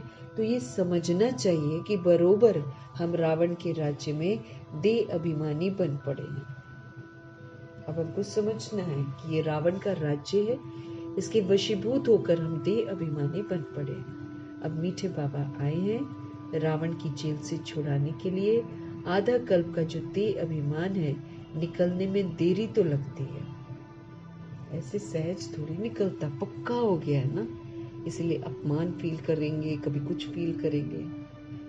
देह अभिमान की कमी कमजोरियां तो निकलने में टाइम लेती हैं, बहुत मेहनत करनी पड़ती है। जल्दी में जो शरीर छोड़ गए वो फिर भी बड़े होकर आए कुछ ज्ञान उठा सकते हैं। जो बाबा के ज्ञान में जल्दी शरीर छोड़ गए होंगे, मन से फिर भी अच्छे होंगे, वो तो फिर भी बाबा कहते बड़े होकर कुछ ज्ञान उठा सकते हैं। जितना देरी होती जाती है तो फिर पुरुषार्थ तो कर ना सके। हम जितना देरी से आते ना, उतना बाबा कहते पुरुषार्थ जो एक्यूरेट होना चाहिए ना, वो नहीं होता। तो जितना देरी होती जाती है तो फिर पुरुषार्थ तो कर ना सके। कोई मरे फिर आकर पुरुषार्थ करे, सो तो जब ऑर्गन्स बड़े होंगे, समझदार होंगे, तब तो कुछ कर सकेंगे। अब बच्चा जाकर बनेंगे तो तुरंत थोड़ी कर सकते। देरी से जाने वाले तो कुछ सीख ही नहीं सकेंगे। बाबा कहें जितना देरी होती जाती है तो फिर पुरुषार्थ तो कर न सके। कोई मरे फिर आकर पुरुषार्थ करे, सो तो जब ऑर्गन्स बड़े हो, समझदार हो, तब कुछ कर भी सकेंगे। देरी से जाने वाले तो कुछ सीख भी नहीं सकेंगे। जितना सीखे उतना सीखे, इसलिए मरने से पहले पुरुषार्थ करना चाहिए। जितना हो सके इस तरफ आने की कोशिश जरूर करेंगे। इस हालत में बहुत आएंगे। झाड़ ये वृद्धि को पाएगा। समझानी तो बहुत सहज है। बॉम्बे में बाप का परिचय देने के लिए चांस बहुत अच्छा है। ये हम सबका बाप है। बाप से वर्षा तो जरूर स्वर्ग का ही चाहिए। कितना सहज है, दिल अंदर गदगद होनी चाहिए। ये हमको पढ़ाने वाला कौन है? ये हमारी एम ऑब्जेक्ट है। हम पहले सदगति में थे, फिर हम दुर्गति में आए, अब फिर दुर्गति से सदगति में हमको जाना है। शिव बाबा कहते हैं माम एकम याद करो तो तुम्हारे जन्म जन्मांतर के जो पाप है वो कट जाएंगे। एक प्रभु की याद में रहना है। मैंने जन्म जन्मांतर पाप किए हैं, इसको स्वीकार करना है। 63 जन्म हम पुनर्जन्म में आते आते पाप करते रहे, अब हमको प्योर बनना है, तो पूरा अटेंशन देना है। बाबा कहे ये हमारी एम ऑब्जेक्ट है। हम पहले सदगति में थे, फिर दुर्गति में आए, अब फिर दुर्गति से सदगति में जाना है। शिव बाबा कहते हैं माँ में कम याद करो तो तुम्हारे जो जन्म जन्मांतर के पाप है ना, वो कट जाएंगे। तुम बच्चे जानते हो जब द्वापर में रावण राज्य होता है तो 5 विकार रूपी रावण सर्वव्यापी हो जाता है। जब द्वापर में रावण का राज्य होता है तो ये जो काम क्रोध लोभ मोह अहंकार है, ये रावण जो है ये सर्वव्यापी हो जाता है, मतलब सभी में प्रवेश कर जाता है। तो जहाँ विकार सर्वव्यापी है वहाँ बाप फिर सर्वव्यापी कैसे हो सकता है? भगवान कैसे कण कण में हो सकता है जहाँ विकार ही विकार है? बाबा कहे सभी मनुष्य पाप आत्माएं हैं। बाप सम्मुख है तब तो ऐसे कहते हैं कि मैंने कहा ही नहीं है, उल्टा समझ गए। बाप सम्मुख है तब तो ऐसे कहते हैं कि मैंने कहा ही नहीं है, उल्टा समझ गए हैं। उल्टा समझते हैं, विकारों में गिरते गिरते, गालियां देते देते भारत का आज ये हाल हो गया है। बाबा थोड़ी कहते हैं कि काम विकार में जाओ, पाप आत्मा खुद ही बनती है। बाप सम्मुख है तब तो ऐसे कहते हैं कि मैंने कहा ही नहीं है, उल्टा समझ गए। उल्टा समझते, विकारों में गिरते गिरते, गालियां देते देते भारत का ये हाल हुआ है। क्रिश्चियन लोग भी जानते हैं कि 5000 वर्ष पहले भारत जो था स्वर्ग था, और सभी सतो प्रधान थे। ये लोग वो जानते हैं, कैथोलिक्स तो जानते हैं जो शुरू में आए, तो क्रिश्चियन लोग भी जानते, तभी वो व्हाइट ड्रेस ही पहनते थे, वो पवित्र ही रहते थे। क्रिश्चियन लोग भी जानते हैं कि 5000 वर्ष पहले भारत स्वर्ग था और सभी वहां पर प्योर थे, सतो प्रधान थे। भारतवासी तो लाखों वर्ष कहते थे, क्योंकि तमो प्रधान बुद्धि बन पड़ी है ना, बुद्धि ही तमो प्रधान हो गई है, मैली हो गई, इसलिए लाखों वर्ष कहते हैं। वो फिर न इतना ऊंच बने हैं और न इतना नीच बने हैं, वो तो समझते हैं बरोबर स्वर्ग था, क्रिश्चियंस वगैरह। बाप कहते हैं ये ठीक कहते हैं कि 5000 वर्ष पहले भी मैं तुम बच्चों को रावण की जेल से छुड़ाने के लिए आया था, अब फिर छुड़ाने के लिए आया हूँ। आधा कल्प है राम राज्य, आधा कल्प है रावण का राज्य।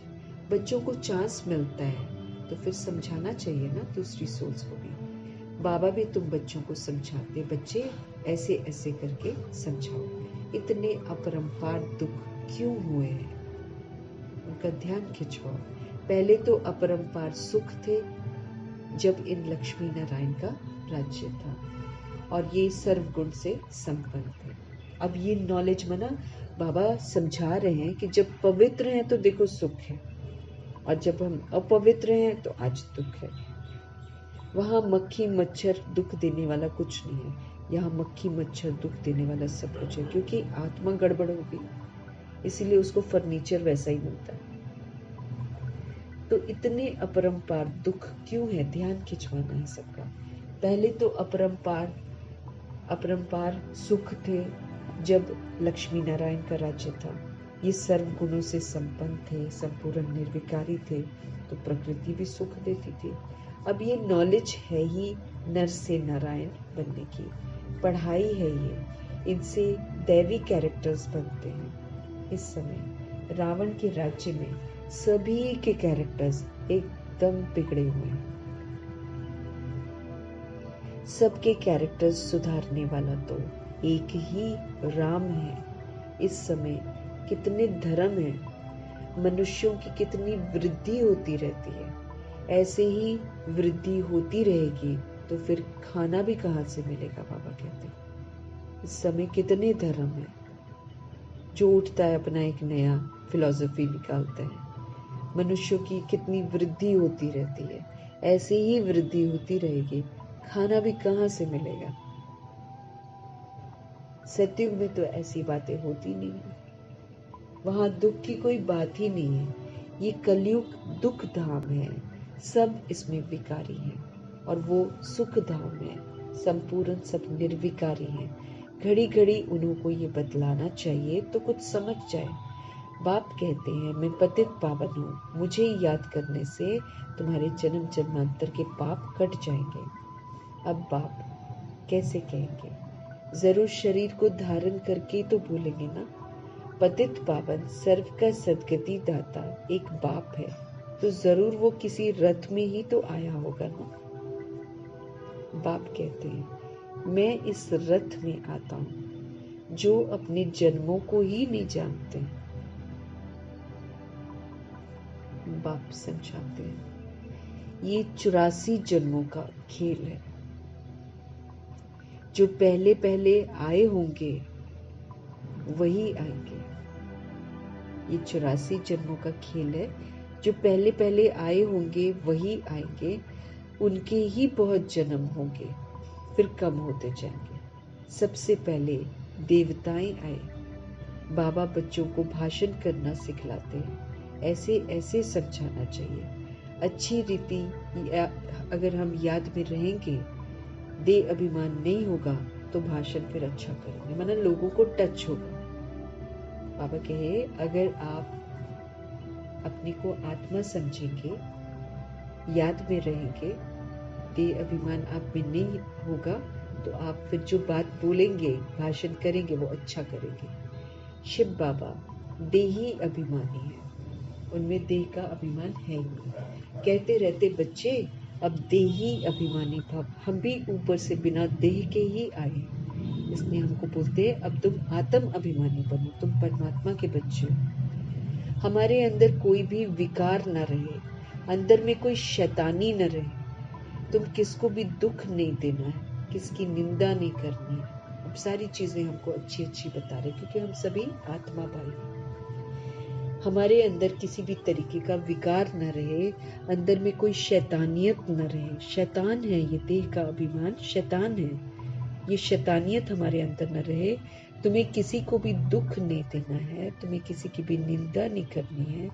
तुम बच्चों को कभी भी सुनी सुनाई बातों पर विश्वास नहीं करना चाहिए। बाप से पूछो कि ये ऐसे कहते हैं, क्या ये सत्य है? बाबा बता देंगे। हमारे अंदर कोई भी संशय डाले ना, हमको फटाफट बाबा से पूछना है, विश्वास नहीं करना चाहिए। फिर बाबा सत्य बता देते हैं मुरली के द्वारा, बाबा बता देंगे। नहीं तो बहुत है जो झूठी बातें बनाने में देरी नहीं करते। फलाने ने तुम्हारे लिए ऐसा ऐसा कहा, सुनाकर उनको ही खाक कर देंगे।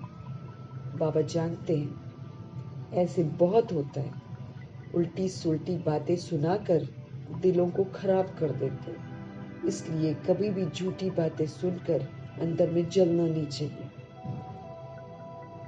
पूछो, फलाने ने मेरे लिए ऐसे कहा है, अंदर सफाई होनी चाहिए। कई बच्चे सुनी सुनाई बातों पर भी आपस में दुश्मनी रख देते हैं। कोई किसी के कान भर देता है, फिर वो दूसरे से दुश्मनी करते हैं। बाप मिला है तो फिर बाप से पूछना चाहिए ना। ब्रह्मा बाबा पर भी बहुतों को विश्वास नहीं होता है, शिव बाबा को भी भूल जाते हैं। बाप तो आए हैं सबको ऊंच बनाने के लिए, प्यार से उठाते रहते बाबा रोज। ईश्वरीय मत हमको लेनी चाहिए। निश्चय ही नहीं होगा अगर हम भगवान से पूछेंगे ही नहीं, तो फिर रिस्पॉन्ड भी नहीं मिलेगा। तो बाबा मुरलियों के द्वारा आंसर दे देते हैं। तो ईश्वर की मत हमको लेनी चाहिए। हमको अगर विश्वास नहीं होगा, अगर हम भगवान से पूछेंगे ही नहीं, तो फिर आंसर भी कहां से मिलेगा। बाप जो समझाते हैं, बाबा कहते हैं उसको धारण करना चाहिए। जो भगवान समझाते हैं उसको धारण करना चाहिए। तुम बच्चे श्रीमत पर विश्व में शांति स्थापन करने के निमित्त बने। तुम बच्चे श्रीमत पर विश्व में शांति स्थापन करने के निमित्त बने हो। एक बाप के सिवाय और कोई की मत ऊंची से ऊंची हो ही नहीं सकती है। तो भगवान की मत पर चलेंगे तो शांत भी रहेंगे, संतुष्ट भी रहेंगे, खुश भी रहेंगे, और जो सेवा करनी है वो कर भी सकेंगे। तो भगवान की मत के सिवाय किसी की ऊंची मत हो ही नहीं सकती है। ऊंच मत है ही भगवान की, जिससे फिर मर्तबा भी कितना ऊंचा मिलता है। मीठे बाबा कहते हैं, अपना कल्याण करके ऊंच मर्तबा पाओ। श्रीमत पर चलो, अपना कल्याण करो, ऊंच मर्तबा पाओ, महारथी बनो। तो ब्राह्मण माना महारथी। इस शरीर रूपी रथ पर सवार होकर हमको महान श्रीमत पर चलकर महान कर्म करने। बाबा कहे, पढ़ेंगे ही नहीं तो क्या मर्तबा पाएंगे। समय कम है, छूटी हुई सारी पढ़ाई एकदम फटाफट पढ़नी है, नहीं तो मम्मा कहती पेपर नहीं दे पाओगे। एक बार पढ़ो, 2 बार पढ़ो, 3 बार पढ़ो। अव्यक्तवाणी तो फटाफट पढ़नी है और उसको पक्का करना है अपनी बुद्धि में, तब पेपर्स हम पास कर पाएंगे। बाबा कहे, अगर पढ़ेंगे ही नहीं क्या मर्तबा पाएंगे। ये कल्प कल्पांतर की बात है। सतयुग में दास दासियां भी नंबरवार होते हैं। बाप तो आए हैं ऊंच बनाने, परंतु पढ़ते ही नहीं है, तो फिर क्या मर्तबा पाएंगे। प्रजा में भी तो ऊंच नीच मर्तबे होते हैं ना। तो ये बुद्धि से समझना चाहिए। मनुष्य को पता ही नहीं पड़ता है कि हम कहाँ जाते हैं, ऊपर जाते हैं, नीचे उतरते जाते हैं। बाप आकर तुम बच्चों को समझाते हैं, कहाँ तुम गोल्डन सिल्वर एज में थे और कहाँ तुम अब आयरन एज में आए हो। इस समय तो मनुष्य जो है, मनुष्य को खा लेते, इस समय तो मनुष्य मनुष्य को खा लेते हैं। अब ये सभी बातें जब समझें तब तो कहें कि ज्ञान किसको कहा जाता है। इस समय तो मनुष्य मनुष्य को खा लेते हैं। अब ये सभी बातें जब समझें तब तो कहें कि ज्ञान किसको कहा जाता है। कई बच्चे एक कान से सुनकर फिर दूसरे कान से निकाल भी देते हैं। अच्छे अच्छे सेंटर्स के अच्छे अच्छे बच्चों की क्रिमिनल आई रहती है। फायदा नुकसान इज्जत की परवाह थोड़ी रखते हैं।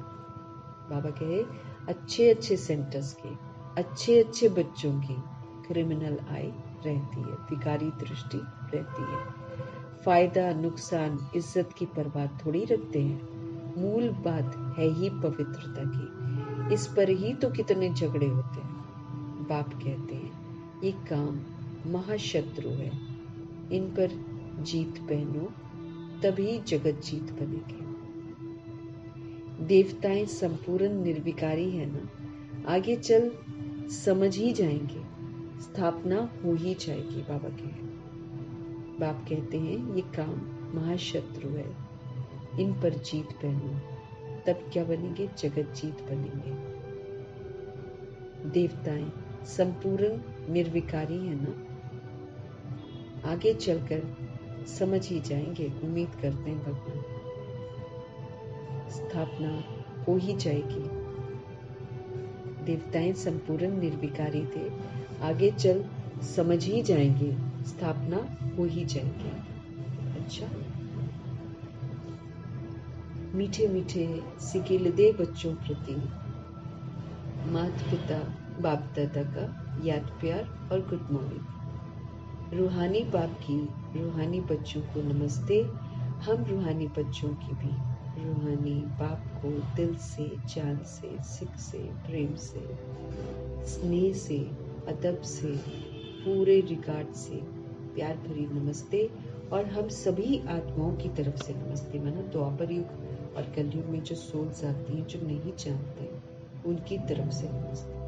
जो बाबा को छोड़कर विकारी हत्याला पाते हैं, उनकी तरफ से भी नमस्ते। भूत प्रेत आत्माओं की तरफ से भी नमस्ते। और जो अलबेली आत्मा है, उनकी तरफ से भी प्रभु जी को नमस्ते। और प्रभु जी का तहे दिल से सभी की तरफ से शुक्रिया। प्रभु जी सभी को मुक्त करने के लिए आए हैं। तो चाहे ज्ञान में अभी चल रहे हैं, चाहे नहीं चल रहे हैं, शिव बाबा ने तो सभी को मुक्त करना है।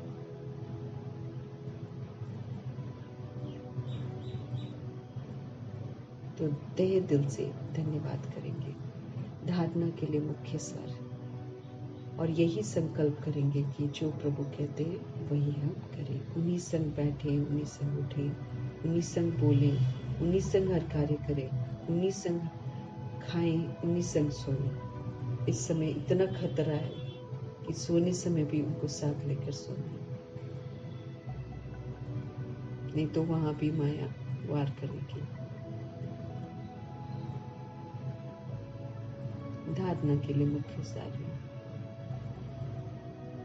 कभी भी सुनी सुनाई बातों पर विश्वास करके अपनी स्थिति खराब नहीं करनी। कोई किसी को बोल दे भाई तुम्हारे बारे में वो ऐसे बोल रहे थे, बाबा कहे तुमने सुना, विश्वास किया और तुम्हारी स्थिति खराब हो जाए, ऐसा नहीं होना चाहिए। क्योंकि इस समय एक दूसरे के मनों को खराब करने का खेल भी चल रहा है ना, जिसके ऊपर माया होती है वो इस तरह की हरकत भी करते हैं। तो हमें यकीन नहीं करना है, अपनी स्थिति को हमें खराब नहीं करना है। बाबा जो स्वमान देते बस उसमें रहना है। अंदर में सफाई रखनी है, झूठी बातें सुनकर अंदर में जलना नहीं है। ईश्वरीय मत हमको ले लेनी है। कोई कुछ कहते और हम कुड़ते रहें, जलते रहें कि मैंने इतना किया फिर भी ये सुनने को मिला।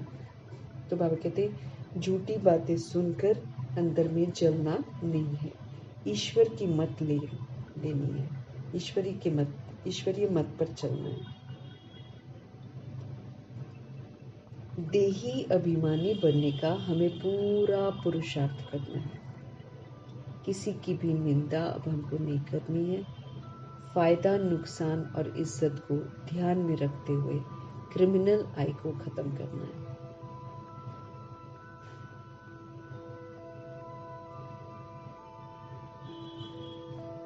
हमको फायदा, नुकसान और इज्जत को ध्यान में रखना है।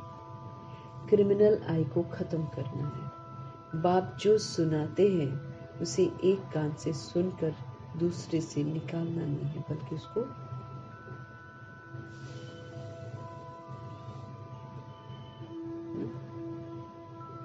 बाबा कहे, बाप जो सुनाते हैं उसे एक कान से सुनकर दूसरे से निकालना नहीं है, उसको अच्छी तरह अपने अंदर समाना है, फीड करना है और फिर उसका स्वरूप बनना है।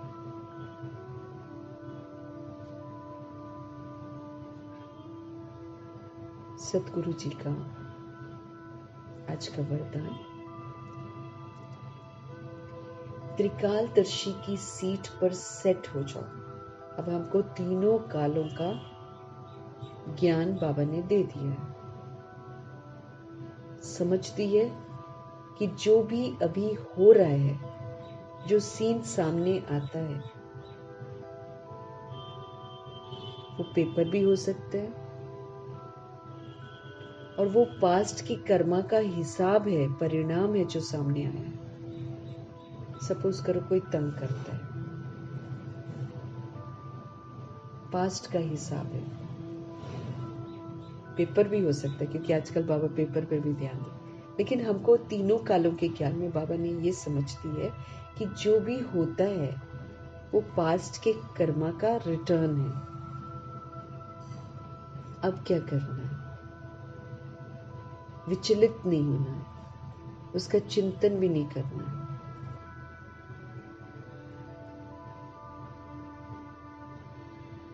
क्यों, क्या, कैसे भी नहीं करना है। रिएक्ट भी नहीं करना है, रिजेक्ट भी नहीं करना है। शुभ भावना, शुभ कामना से उसको चेंज करना है। तो फिर क्या हो जाएगा? मेरा अकाउंट क्लोज हो जाएगा, मेरा फ्यूचर अच्छा बनेगा और अभी की जो रिकॉर्डिंग है यही फिर रिपीट होगी। माना कल पहले भी जीते थे, अभी भी जीत प्राप्त करेंगे।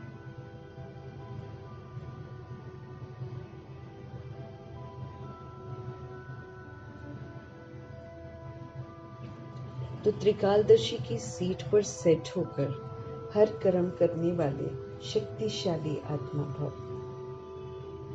जो बच्चे त्रिकालदर्शी की सीट पर सेट होकर हर समय हर कर्म करते हैं, वो जानते हैं कि बातें तो अनेक आनी हैं और होनी भी है, चाहे स्वयं के द्वारा, चाहे औरों के द्वारा, चाहे माया के द्वारा, चाहे प्रकृति के द्वारा। सब प्रकार से परिस्थितियां तो आएंगी। परिस्थितियां किसने बनाई है? हमने बनाई है। उल्टे कर्म करके हमने ही परिस्थितियां बनाई है, इसलिए जो किया है वो सारा सामने आएगा। तो बातें हमने अनेक बनाई हैं, इसीलिए आनी है, होनी है, अपने द्वारा, औरों के द्वारा, माया प्रकृति के द्वारा। सब प्रकार से परिस्थितियां तो बाबा कहते आएंगी, आनी ही है। लेकिन हमारी जो स्व की स्थिति है, आत्मा की जो स्थिति है, वो शक्तिशाली होनी चाहिए। अब मुझे अपनी स्मृति आ गई, वो तो झूठ का पाठ है, उसका परिणाम हो गया। अब सत्य क्या है कि मैं एक पावरफुल बीइंग हूँ, मैं शक्तिशाली आत्मा हूँ, परमात्मा का बच्चा हूँ। तो स्वस्थिति जो है, ये असलियत है, ये अगर शक्तिशाली है तो परिस्थिति उसके आगे कुछ भी नहीं। अगर हमारी स्वस्थिति पावरफुल है तो परिस्थिति उसके आगे कुछ भी नहीं है। सिर्फ बाबा कहते हैं हर कर्म करने के पहले उसके आदि, मध्य, अंत तीनों काल चेक करके, समझ करके फिर कुछ भी करो तो आप शक्तिशाली बनकर परिस्थितियों को पार कर लेंगे।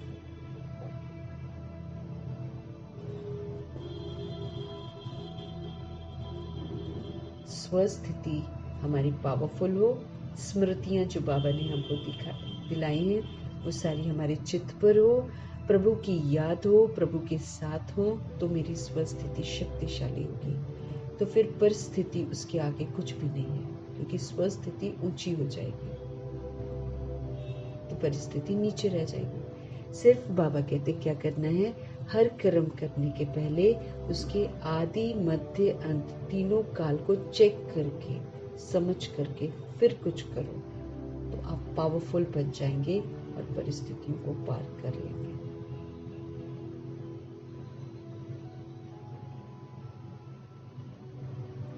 विधि सिर्फ हर कर्म करने से पहले भगवान कहते उसके आदि मध्य अंत तीनों कालों को चेक कर लो कि भाई हम जो कर रहे हैं उसका परिणाम क्या हुआ पहले, और अभी हम जो करेंगे उसका परिणाम, आदि मध्य अंत तीनों कालों को चेक करके समझ करके फिर कुछ करो। कोई भी परिस्थिति है, कोई भी व्यक्ति है, मेरा पास्ट का कार्मिक अकाउंट है।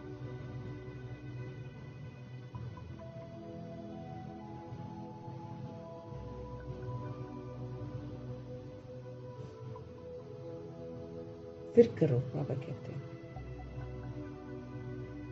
परिस्थिति, व्यक्ति, ऑपोजिशन, पास्ट कर्मा का रिटर्न,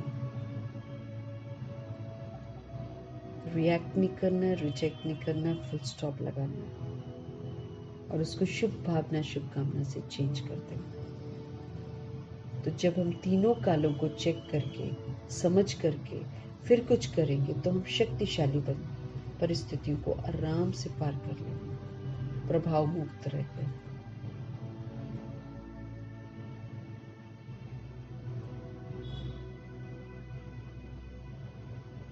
आज का स्लोगन है, तो वरदान को फलीभूत करना है त्रिकालदर्शी नॉलेजफुल की सीट पर सेट होकर फिर हर कर्म करना है कि भाई देखो पहले जो मैंने किया था उसका परिणाम अब है, अब मेरे को ये परिणाम अच्छा नहीं लग रहा है, मैं नहीं चाहती कि दोबारा मेरे साथ हो। तो भगवान ने क्या बोला है, रिएक्ट मत करना, रिजेक्ट मत करना, प्रश्न मत करना, आश्चर्यचकित मत होना, उसको शुभ भावना, शुभकामना से परिवर्तन कर दो। तो हर कर्म जब हम करेंगे इस विधि से तो हम शक्तिशाली आत्मा बनेंगे, क्योंकि फिर हम गिर नहीं रहे ना, हमने जो किया है उसको भी हम ठीक कर रहे हैं। आत्मा के तीनों कालों को बुद्धि में रखना है ना कि क्या कैसे भुगतती है। तो जो भी अभी मेरे सामने हुआ, मेरा पास्ट का कर्मा, अभी मुझे इसके वशीभूत नहीं होना है, जो भगवान कहते हैं वो करना है, इसको शुभ भावना, शुभकामना से चेंज कर देना।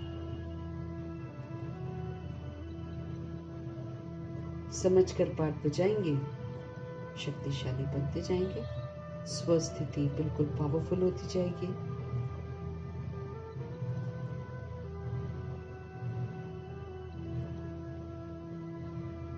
तो वरदान को फलीभूत करने के लिए विधि को, बाबा की बताई हुई विधि को अपनाकर हमको अपने आप को एम्पावर करना है।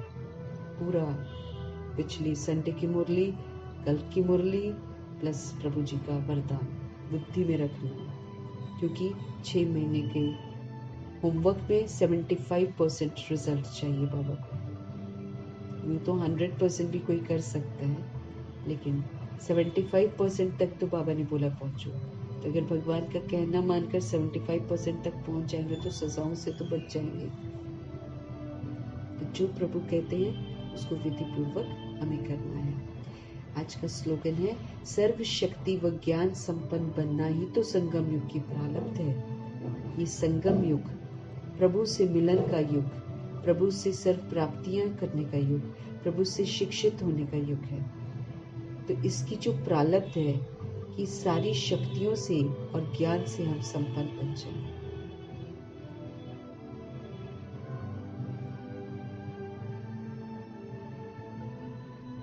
सर्व शक्ति व ज्ञान संपन्न बनना ही तो संगम युग की प्रारब्ध है।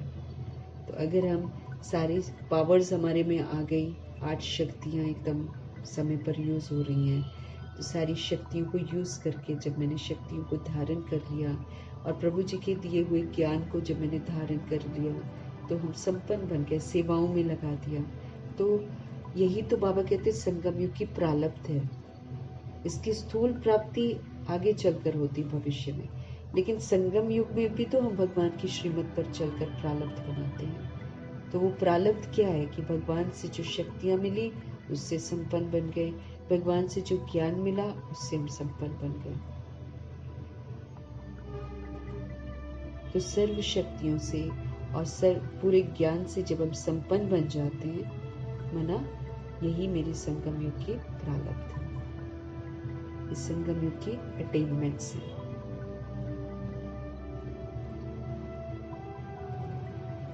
इसी प्रारब्ध के अनुसार फिर भविष्य बनता है। तो अगर हम ज्ञान से रिच हो गए, अगर हम सारी शक्तियों से संपन्न हो गए, समय पर सारी शक्तियों को यूज करते हैं, तो यही हमारी प्रारब्ध है संगम युग की, जिसके आधार से फिर हम 8 पेपर आराम से पास कर लेंगे।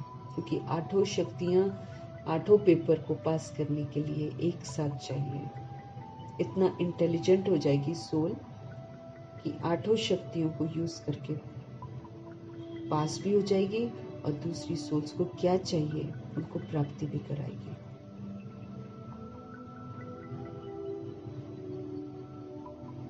संगम युग की प्रारब्ध बनानी है, शक्तियों से और ज्ञान से हमें संपन्न बनना है। तो संपन्न बनाने वाले मीठे मीठे परमात्मा का तहे दिल से धन्यवाद, ब्रह्मा माँ का धन्यवाद, जगदम्बा माँ का धन्यवाद, 16,108 करोड़ आत्मा का धन्यवाद, जिसमें अष्टरत्नों को भी धन्यवाद, एडवांस पार्टी की सारी सोल्स को धन्यवाद,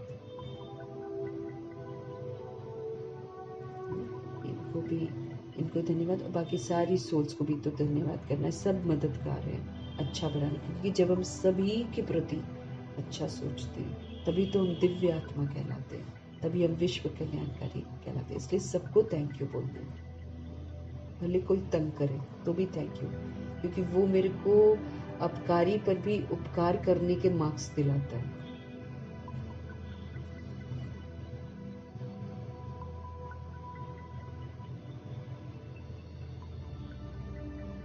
पांच तत्वों का धन्यवाद, ड्रामा का धन्यवाद, प्रकृति का धन्यवाद, माया का धन्यवाद, यमदूत का धन्यवाद, करोड़ों की आबादी जो द्वापर युग और कलयुग में आती है उनका धन्यवाद, साधनों का धन्यवाद, साधन बनाने वालों का धन्यवाद, साथ में रहने वाली सोल्स का धन्यवाद, सहयोगी आत्माओं का धन्यवाद, अविनाशी खजानों का धन्यवाद, इस अनमोल संगम युग का बहुत बहुत धन्यवाद, ईश्वरीय पढ़ाई के लिए धन्यवाद। देह रूपी इंस्ट्रूमेंट जो है वो प्रभु की अमानत है, जिसको अमानत समझकर यूज करेंगे तो इसमें रहते आत्मा प्योर बन जाएगी। इसलिए देह रूपी इंस्ट्रूमेंट का भी धन्यवाद, पूरे यूनिवर्स का धन्यवाद।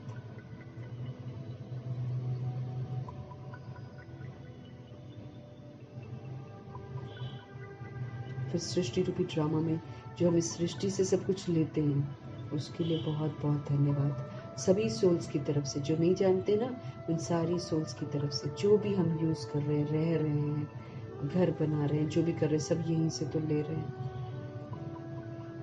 फिर यहाँ पर जीने का हमको चांस मिला हुआ है। अब ये तो हमारी गलती है कि हम यहाँ पर मकान बनाकर सोचते हैं ये मेरा है, ये तो हमारी गलती है। हम तो यहाँ पर आए हैं, फिर हम चीज़ों को यूज़ करके घर बनाते हैं, तो रहने के लिए है, ये सराय है, हम मेहमान हैं, हमको वापस घर जाना है। इसकी याद दिलाते हैं भगवान कि ये थोड़ी कि तुम दूसरे के एरिया में जाओगे तो तुम वहीं के हो जाओगे। हम जो भी करते हैं, तोड़ फोड़ जितनी भी करते हैं घरों को बनाने के लिए, आज तक कितने लोग कहते आए हैं कि मेरा है, मेरा है, मेरा है, और कितने लोग शरीर छोड़कर चले गए। कोई गया घर को लेकर साथ में, न संबंधियों को ले जा पाया न घर को ले जा पाया, क्योंकि अब हमको पता चल रहा है कि आत्मा ड्रामा कर रही है। आत्मा कुछ भी लेकर नहीं जा सकती, जो आधार लेती है वो छोड़ती है। बॉडी ही लेती है तो बॉडी को भी छोड़ती है, वो भी उसका नहीं है। सोल ऊपर से बिना शरीर के, बिना कुछ के आई थी, लेकिन उसमें विशेषताएं थी 7 गुणों की। अब वही विशेषताओं को पुनः इमर्ज करना, वो मेरे अंदर ही है, लेकिन मैं उसको यूज नहीं करती हूँ, इसलिए वो मर्ज है। अभी मर कर, मिट कर, जैसे कल बाबा कहते हैं, इंसल्ट सह कर, गालियां खाकर, वो 7 गुणों को बस यूज करना। उसको यूज करेंगे तो वो इमर्ज हो जाएंगे। गालियां भी मिल रही हैं तो उसमें भी हिसाब किताब चुकता हो रहा है, क्योंकि हम सब गुमराह हुए, हम सब गलत रास्ते पर चले, हमने सृष्टि को बिगाड़ा, इसलिए गालियां भी मिलती हैं तो हिसाब किताब चुकता होता है। देह अभिमान टूटता है। इस देह अभिमान के गुलाम होकर हम गंदे काम करते हैं। तो कोई गाली दे, बदनामी दे, निंदा करे, कुछ भी करे, हमारे देह के अभिमान को तोड़ता है। राज है, बाबा क्या बोलते हैं, ड्रामा के राज को समझो।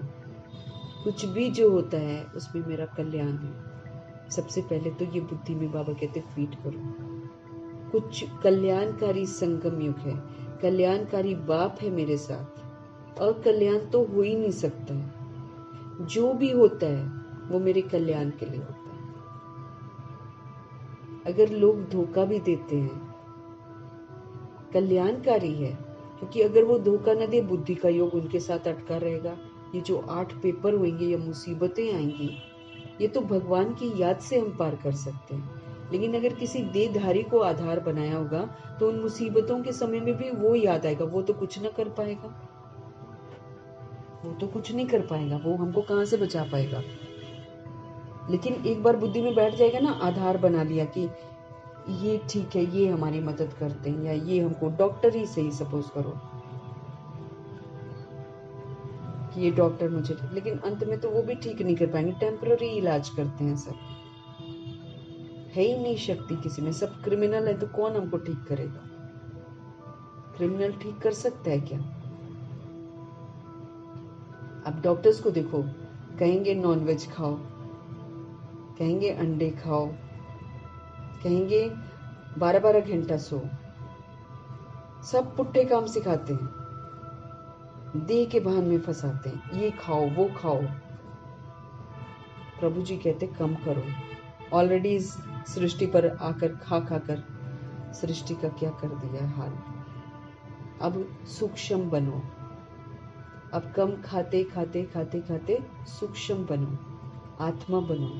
आत्मा को जरूरत नहीं है, आत्मा जब पावरफुल है, आत्मा जब योगी है, तो उसको भूख नहीं लगेगी, प्यास नहीं लगेगी। तो हमारा तो योगी बनना बहुत जरूरी है, क्योंकि जैसा दौर आ रहा है, खाने को नहीं मिलेगा, पीने को नहीं मिलेगा, उस दौर में पास होने के लिए योगी बनना बहुत जरूरी है। याद में रहें, वो याद में रहने से, वो याद जो है वो, उससे न भूख लगेगी न प्यास लगेगी, बल्कि हम बाप की तरह विश्व कल्याणकारी शुभ भावना शुभकामनाधारी बनकर पाठ बजाएंगे। कम से कम दूसरों का कल्याण करने के निमित्त बनेंगे। फायदा है इसमें।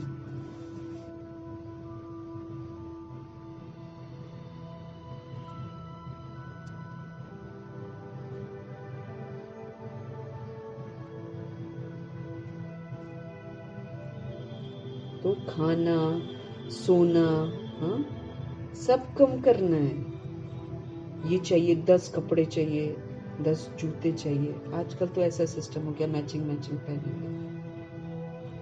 जितना कर रहे हैं उतना हम सृष्टि पर कूड़ा इकट्ठा कर रहे हैं, क्योंकि सृष्टि को साफ करना है सब कुछ। जितना साफ, जितना कूड़ा इकट्ठा करेंगे उतनी सजा भी तो खाएंगे। पक्षी भी जितना खाना होता है, अब दाने इतने सारे पड़े होते हैं, सपोज करो दाने डाल देते हैं ना, कितने सारे महंगे, उसमें से वो उतना ही लेते हैं जितना उनको जरूरत है। अभी पक्षी को भी अक्ल है, वो उतना ही लेंगे जितना उनको चाहिए। बच्चे भी पैदा करते हैं तो बच्चों को उड़ना सिखाते हैं, फिर छोड़ देते हैं, बंधनों में नहीं बंधते ना बांधते, स्वतंत्र रहते हैं। ये तो विकार में भी जाते, क्योंकि मनुष्य विकार में जाता, नहीं तो वो भी ना जाए, वो फिर भी उनमें बहुत अकल है। यहाँ तो अपना भी खा लें तो दूसरे का भी खा लें, ये वाली सोच है। 3 पैर पृथ्वी के चाहिए होते हैं, उसमें कितना विस्तार करते हैं। आत्माओं की भूख थोड़ी मिटती है। जितना इकट्ठा करें उतना खुश होते हैं वो लोग। फिर इसीलिए जब हम इकट्ठा ऐसे करते हैं तो फिर ये इसी के लिए तो विनाश है। फिर विनाश फिर सामने ही तोड़ता है, घरों को भी तोड़ता है, और फिर चीजें भी प्रकृति सब खराब करती है, क्योंकि प्रकृति की इज्जत नहीं करते। हर जगह गंदगी फैला रखी है, व्यर्थ भी करते हैं, थूक देते हैं, कहीं पर भी स्पिट कर देंगे, है ना। इज्जत नहीं है ना धरती की।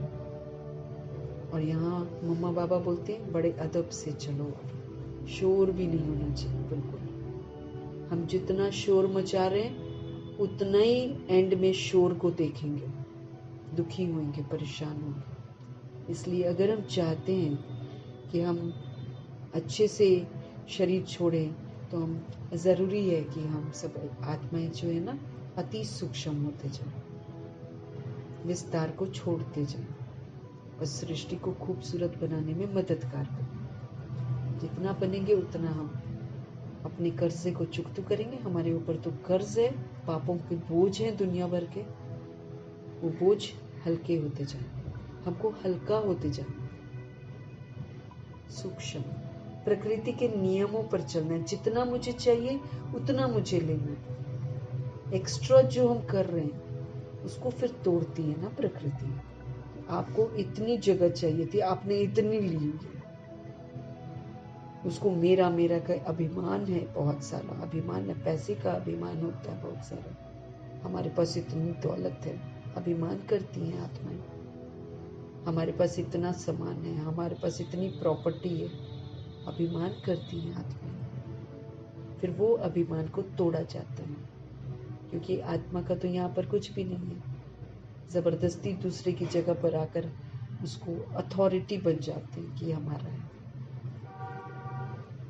हर चीज को हमको समझकर देही अभिमानी बनना है। जितना हम सूक्ष्म होते जाएंगे उतना हम सुखी रहेंगे। तभी तो राज अब पता चलता ना, दादियां इतना कम क्यों खाती थी। क्योंकि रोटी देखो कितनी छोटा, बेबी का भी रोटी उतना छोटा नहीं होता। आजकल के समय में तो बेबी को भी बहुत ज्यादा खिला देते, छोटा शरीर में आत्मा को भी खूब खिलाएंगे, सारा दिन खिलाने में रहेंगे, उतना बोझ बढ़ाएंगे, उतनी गंदगी फैलाएंगे। तो हमें ध्यान रखना है, हम सभी सोल्स हैं, हमको दिन पर दिन सूक्ष्म बनते जाना, विस्तार को खत्म करते जाना। चाहे वो खान पान का हो, चाहे वो रहन सहन का हो, चाहे कपड़े लत्ते का हो, भीड़ नहीं बढ़ानी। 2 जोड़ी कपड़ा चाहिए तो 2 जोड़ी में चलानी है। इसलिए ब्रह्मा जी कोई आधार नहीं बनाया उन्होंने, तो भाई न किसी का सपोर्ट लिया न कुछ लिया, उसी कुटिया में रहे।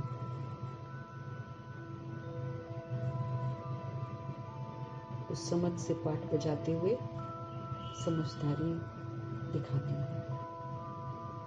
प्रभु जी का धन्यवाद करते हुए, आप सभी सोल्स का धन्यवाद करते हुए, ओम शांति।